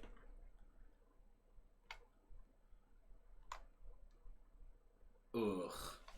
So whatever. So this thing right here, this brown thing, is a reflection of. So the phone that we recorded this on was Chandler's, like originally. Yeah. He lost service to that phone, but we still had the video. Okay. We couldn't transfer it over, so we took a picture of that with another phone. So this brown right here is a reflection of our other phone. Okay. But this and that is what was on the video. And like I said, right, like this could be nothing. It looks like something, Wes. I'm not gonna lie. It looks like something. It does, right? Yeah. And I've stared at this image a lot because I'm like, that was like, to put it in perspective, I mean, I would kill for us to be able to still have the full video. I would kill for it right now. Like, it was just, to put it in perspective of how, if this is something, which I don't know what it is, oh, don't zoom out too far. Our car was right here on this road. So that's within 15 feet of our windows being down and us sitting there. Oh my god. Like I said though, right? Like, it looks creepy. It seems creepy. It looks creepy to me. Is it something though? I think so. I think it looks really weird. I really want to tell myself yes, but here's the problem. If that was something, A, what? And B, what do we actually not know about our reality? Yeah. Because if I mentally say that that's something that I can't explain, I have to now start questioning our reality. Yeah. In a deeper way, which I don't know if I'm mentally prepared for. Because like, if that was what we call a skinwalker, which is a Navajo, I don't want to call it a folklore because I feel like that's disrespectful, but that's Navajo culture. And I have a guest who comes on regularly who is Navajo. Yeah. And he's explained what a skinwalker is. Basically, it's a person who they had to do something very evil and kill a family member, and then they gain this power to skinwalk between animals. Yeah. That doesn't look like an animal to me. No, it looks more extraterrestrial. Yeah. Here's the kicker. This is why I think that might actually be evidence of extraterrestrial. There was a skinwalker show recently, very recent, History Channel within this year, where they are researching that place heavily because a guy by the name of, I think it's Jeff Bigelow, he's $1 million like aerospace company owner. He bought the property previously and worked on it for a while, then just up and sold it. Okay, now a different company owns it, and the History Channel got rights to go out there and start filming because History Channel has like ancient aliens and all that. Yeah. They captured something on one of their episodes that looks like a UFO, and there has been many evidences of UFOs in that area. Yeah. Is it that? I don't know. And oh, sorry. Oh, go ahead. Oh, I was just gonna say I'd like it to be something, that's for sure. Yeah, and I will say this for those of you who might think that. Sorry, I'm just. No, don't. That I'm making this up or inflating this for the podcast or anything like this. You can find the picture on social media or ask it for me. Yeah. We did this years before this podcast was even a thought. This was even before like Joe Rogan was popular on podcasts. Really? This was like 2013. Oh wow. Or 14 maybe. You've been doing podcasts? No. We did the Skinwalker Ranch thing. Yeah. Oh, okay. Yeah. And like, this was like a bunch of dumb kids who didn't have anything to do on their weeknights. Yeah. And we went and explored areas and it's something that's just always been with us. Now, that was a long segue into the only thing that I think actually was ever paranormal that we saw. Like, we went places that were spooky and atmospheric and like, have you ever gone to like a haunted place or done anything like that? No. You get hyped up, right? Like you're like, oh, I'm doing this. Maybe so your mind starts fucking with you. Like every little creak or something, you're like, what was that? Like, so you get super hyped up, and I think that's what a lot of it was for us. Like we would be like, statute of limitations. We'd break into places and like go explore. And, that's so cool. It was fun, but we never had any other evidence that was like, that was a ghost or whatever. Except one time. Forest's basement. What'd you guys do? Did you guys do something? Play with the Ouija board. Oh no. Now, I am a firm believer that the Ouija board is bullshit. Okay. I don't think it's real. I don't think it does anything. Like, this is just tapestry. And, like, I like it because it's, like, you can't see it on the screen, but I really like the corners. Yeah. Like, it's cool, like, balance, like, and it has, like, lore behind it. It's spooky. People see it and they're like, ooh. But I don't necessarily believe it. I don't think that it has a connection to the spirit realm. I think 99% of the time when people play with Ouija boards, it's just someone moving it. I mean, you can buy it at Toys R Us. Yeah, so. it's Hasbro. Hasbro makes them. But we were down in Forrest's basement. It was me, Forrest, Chandler, Jake Garcia, if you remember. Yeah, Jake Garcia. He's a cool kid too. Yeah. And Forrest and I, we have an unspoken bond where we don't fuck with each other doing those things because we just want to know the reality. Yeah. Okay. So let's say this is like Forrest's table downstairs, right? He was directly across from me, and we're doing the Ouija board, saying the things we need to say, blah, blah, blah, blah. Nothing's happening, really. And I don't remember if it started moving while our fingers were still on it or not. But all I remember, like, let's say this is the planchette thing. That's what the little thing on my hat's called. Okay. I had my fingers like this, and I lifted it up, and that thing shot off the table onto the floor. And I looked at Forrest, and he gave me that look of like, what the fuck was that? Yeah.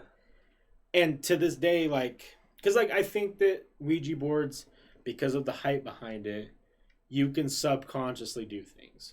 Yeah. Because you want something to happen so bad that maybe your brain's even trying to subconsciously do something. I think that's 100% possible. Yeah.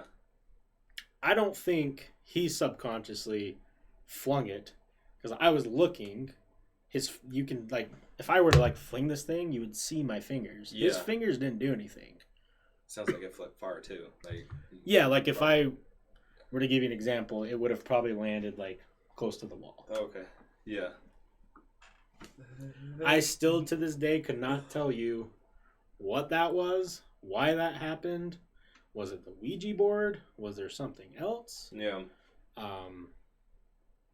Forrest claimed that his house was always haunted before we did the Ouija board there. His normal house? His like... The one in Woods Cross. Cute little house with like cute little Michelle and cute Steve. Yep. And they had found a journal in their, like, I don't remember if they said it was their attic of the previous owner's son, and it was all Latin and demonology stuff in this journal. What? Like, it sounds like a movie, right? It does sound like a movie. It was like they had whoever the kid was, I imagine it was probably some, edgy teenager at the time. Yeah. He was writing like Latin and like writing demon, like, what is it called? Picography or whatever it is. Like demonology symbols and different things like that. Nothing of what we could decipher. And like, I'm not, like, when I say a journal, I mean like a college rule, like 90 sheet paper. Like, wasn't anything crazy. Yeah. But there was, stuff that was of the occult. Yeah. Writings in the house. So, does that tie anything into it? Potentially. Yeah.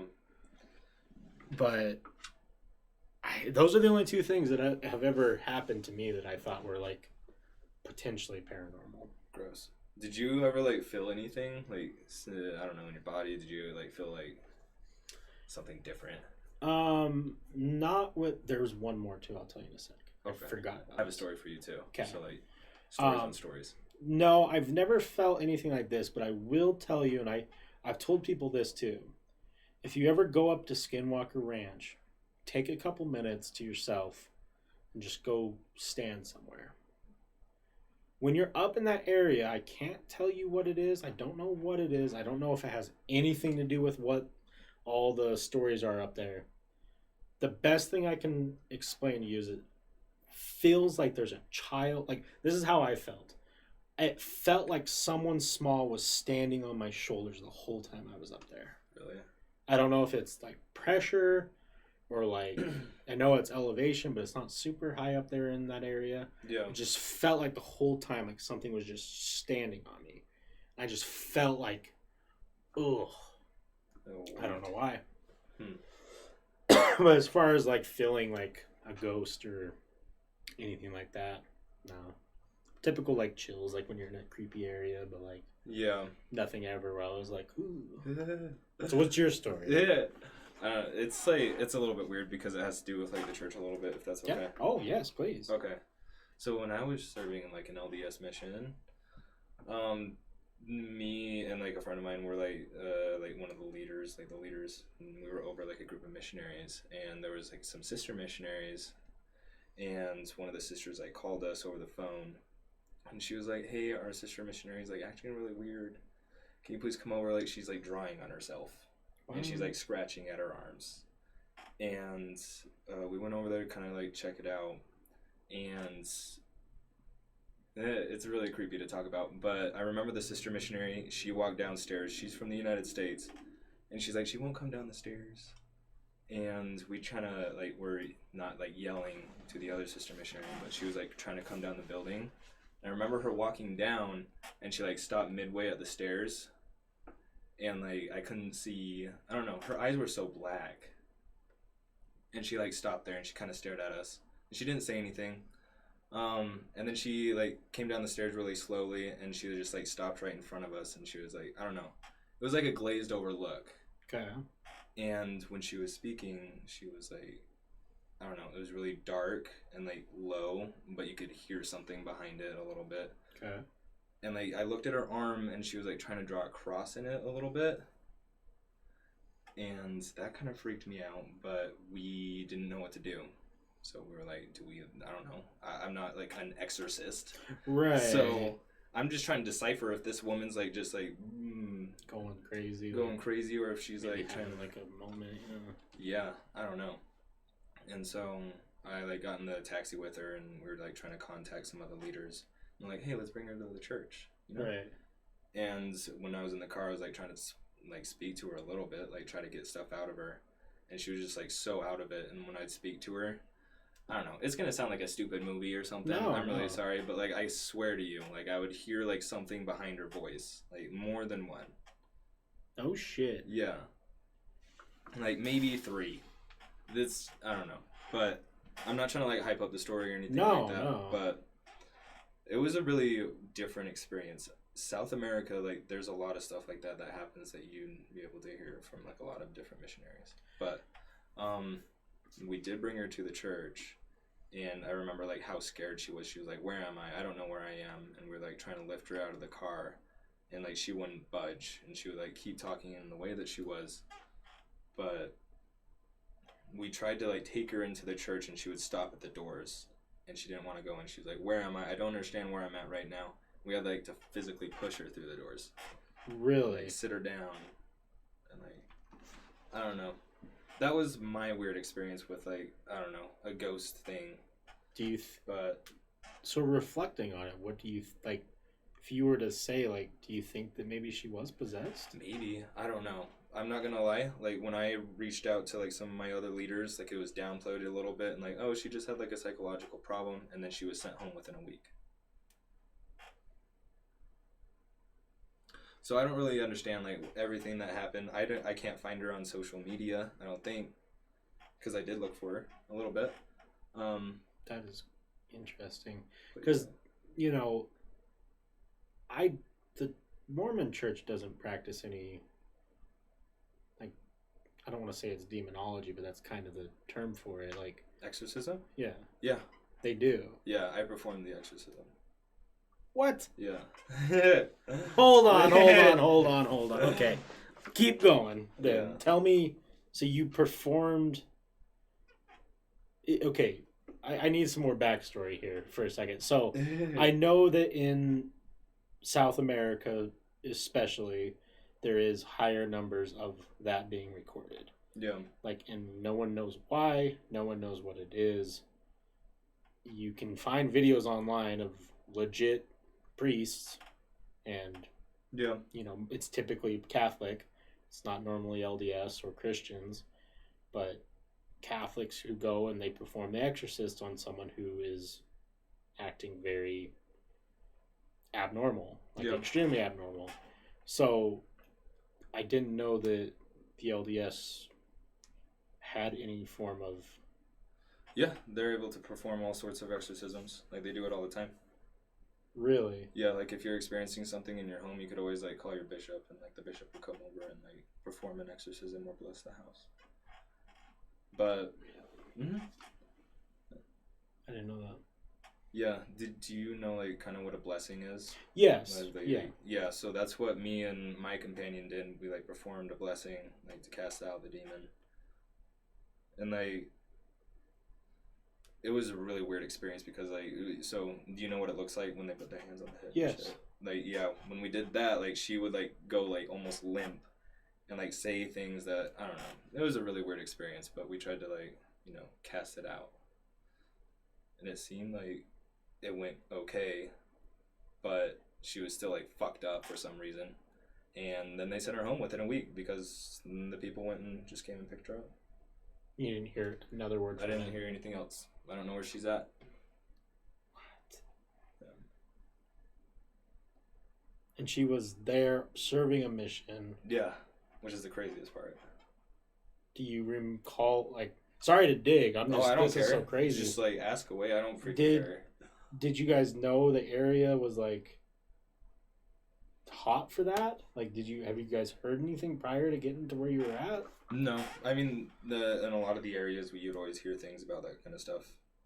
Really? A lot of the missionaries had to, I think, there was a couple other missionaries that, like, had to go through it. I've heard, like, crazy stories about what they went through. I don't know if it's real, so I don't know if I should, like, account or say it or whatever. But, yeah, it happens all the time. All the time with missionaries. Not all the time with missionaries, but, like, some of the missionaries definitely do that or experience it. Is it taboo to talk about that? Yeah, but I don't give a shit. Like, within the Mormon church? Yeah. Probably not. I don't think so. That's crazy. Because that's, from an outsider point of view, that has never been talked about. Really? No one... I bet if you were to go to any other Utah and tell them that the LDS Church does exorcisms regularly, that they would be, like, baffled. I think regularly. I always struggled with that word for, like, some reason. It's a dumb word. Yeah. I think it happens a lot more than you think. I think a lot of people, like, do have those kind of struggles, and they do reach out to the church, and it's just the church is kind of silent about it. Wow. So, okay, I have a further harder question. I am ready. So, having gone through something like that, where you potentially, like, if you heard multiple voices and she was speaking things you couldn't understand, I mean, we can put two and two together and potentially say that was some sort of potential demon of sorts. Did that at the time strengthen your belief? Because to me, that almost would have. Yeah, I think it did. Yeah, it definitely did. I mean, there's, like, so many variables, too, that could still go down. I mean, what if she was fucked up in the head? Oh, well, like, of course. Like, and, like, she's, like, saying all these things, and maybe she's just... I shouldn't say fucked up in the head, but maybe she has, like, some mental disabilities or something like that. Yeah, maybe she broke. Because, I mean, I don't know anything about the mission life, but especially in a new area, I imagine the pressure and the scariness just from your average day is, you probably always have to be at a 10. Yeah. You're in an unknown area. So maybe she folded under the pressure, but... Maybe. It's just, there's a lot of weird things about it, too. Like, she was scratching at herself, like, drawing things on her arm. And, like, there were so many missionaries that I talked to that would share, like, weird-ass stories about that kind of stuff. Weird stories. So when you called higher leaders, they just kind of... Yeah, they said to just, like, chill out, kind of not let her, like, leave the area. and just kind of like wait for them, and then they came, and then they kind of spoke to her, and then they just took her. And you couldn't find her anywhere on social media? Not to my knowledge as of right now. I'll try to look again now. So, Biebert says, I have a question, if it's okay to ask about the Joseph Smith papers. Just want to know how you felt about those or what you were told about those from the church. Let's see. The Joseph Smith papers, I'm not too familiar with, I'm not going to lie. I'm so sorry. Do you know what the Joseph Smith papers are? I'm not quite sure what the Joseph Smith papers are. I'm so sorry, but I don't understand. I don't know what the Joseph Smith papers are. I'm not too familiar with them, probably. I'm so sorry. I mean, the Joseph Smith stuff is a very interesting subject to talk about. Yeah. Because, I mean, I don't know. I don't want to get too deep into that one because, I mean, I got another podcast in 15. Oh, okay. How free are you normally? Are you able to come back? Yeah, for sure. Okay. We'd have to definitely like plan something for sure. Okay. We'd definitely do that. Because I have a lot of questions now. You just opened a floodgate in my mind of like, I didn't even know that this was a thing. Yeah. So, I mean, do you think, not that I'm worried by any stretch of imagination, but if you were still active in the church and you just told me something about that, do you think you would get reprimanded? Yeah, probably. I mean, maybe not. Actually, I don't even know. I don't know, Wes. Maybe. I mean, it's probably not something...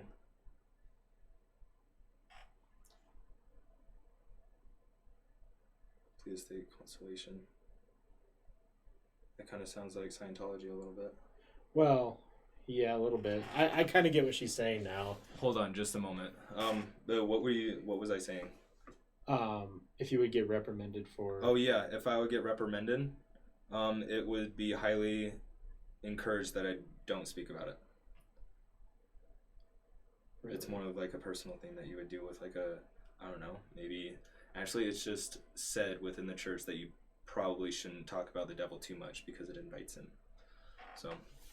Really? Yeah, it's probably something that I wouldn't be able to speak about. Wow. They are on his account of talking to the angel, and the angel saying that they come from a planet in the Pleiades constellation, which is potentially where alien life forms could be from. Yeah. I mean, I wouldn't doubt that there are papers that say that. I mean, there's a lot of things within the church that try to like scientifically prove that, I don't know, there is life out there and that, you know, everything has a rhyme and reason. So I wouldn't doubt that those are there in the church. In regards to how I feel about them, sure. I mean, they can definitely have their own beliefs and thoughts, and do I believe it? No, probably not. Interesting. Yeah, it's... Sorry if I didn't answer your question correctly. No, just like opinion question. Don't be sorry. That's my mind was just blown. I didn't know anything about that because I've always wondered, because I know for a fact that in the Catholic religion they still have people actively, regularly studying demonology. Yeah, like that is something that just won't stop. And I always wondered if it was like a facade or if it was for like, you know, traditional purposes, like, oh yeah, we just want to keep this learning going. But, you know, you always hear about potential, you know, exorcisms going on in the world, and like there's videos, but most of the time it seems like videos are like potentially fake.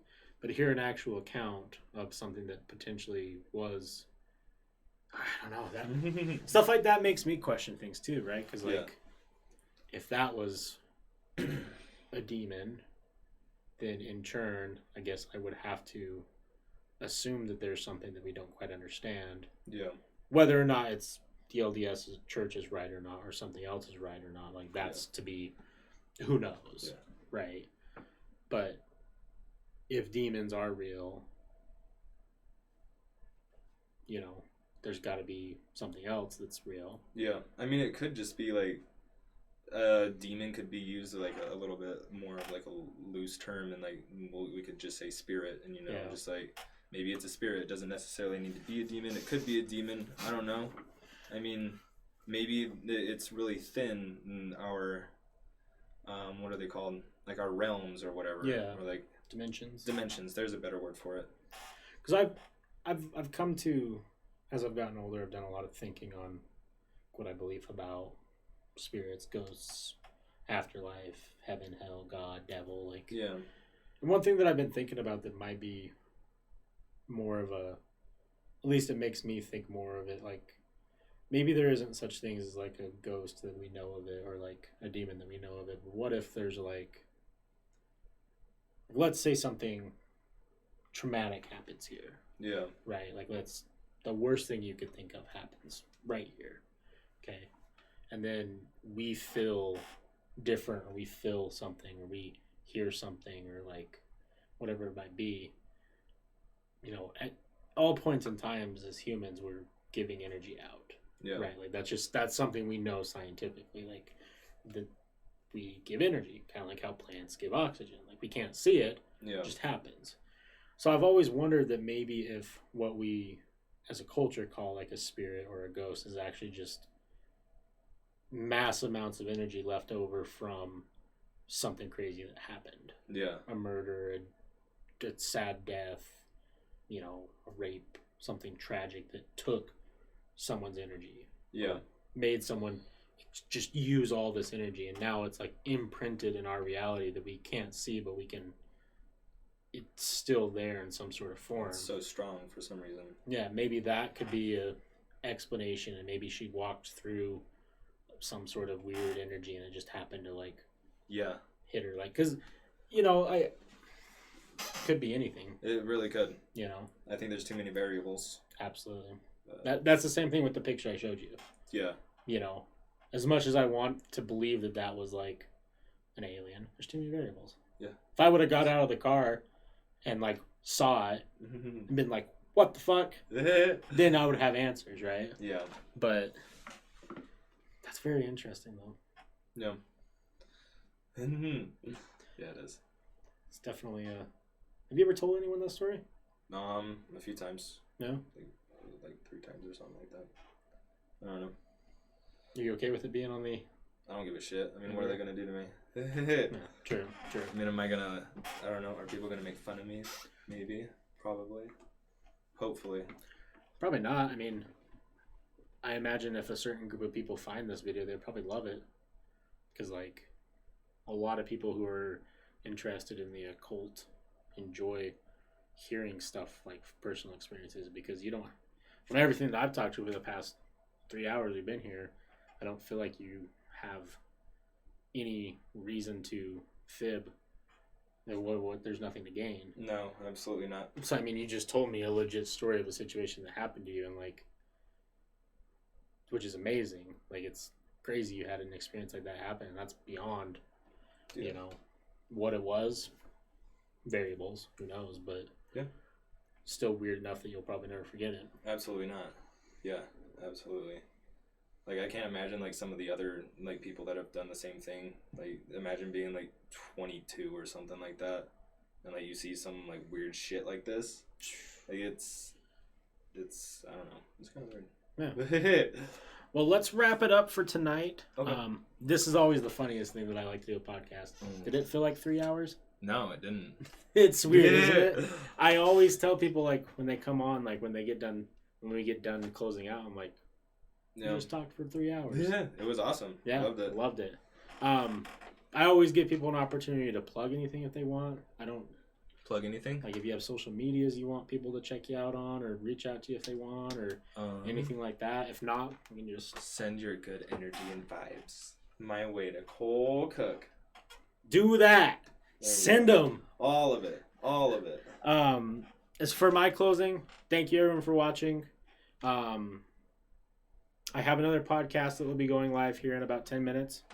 Remember to go check out all the social medias. If you like weird stuff, our Instagram right now, we're doing cryptids.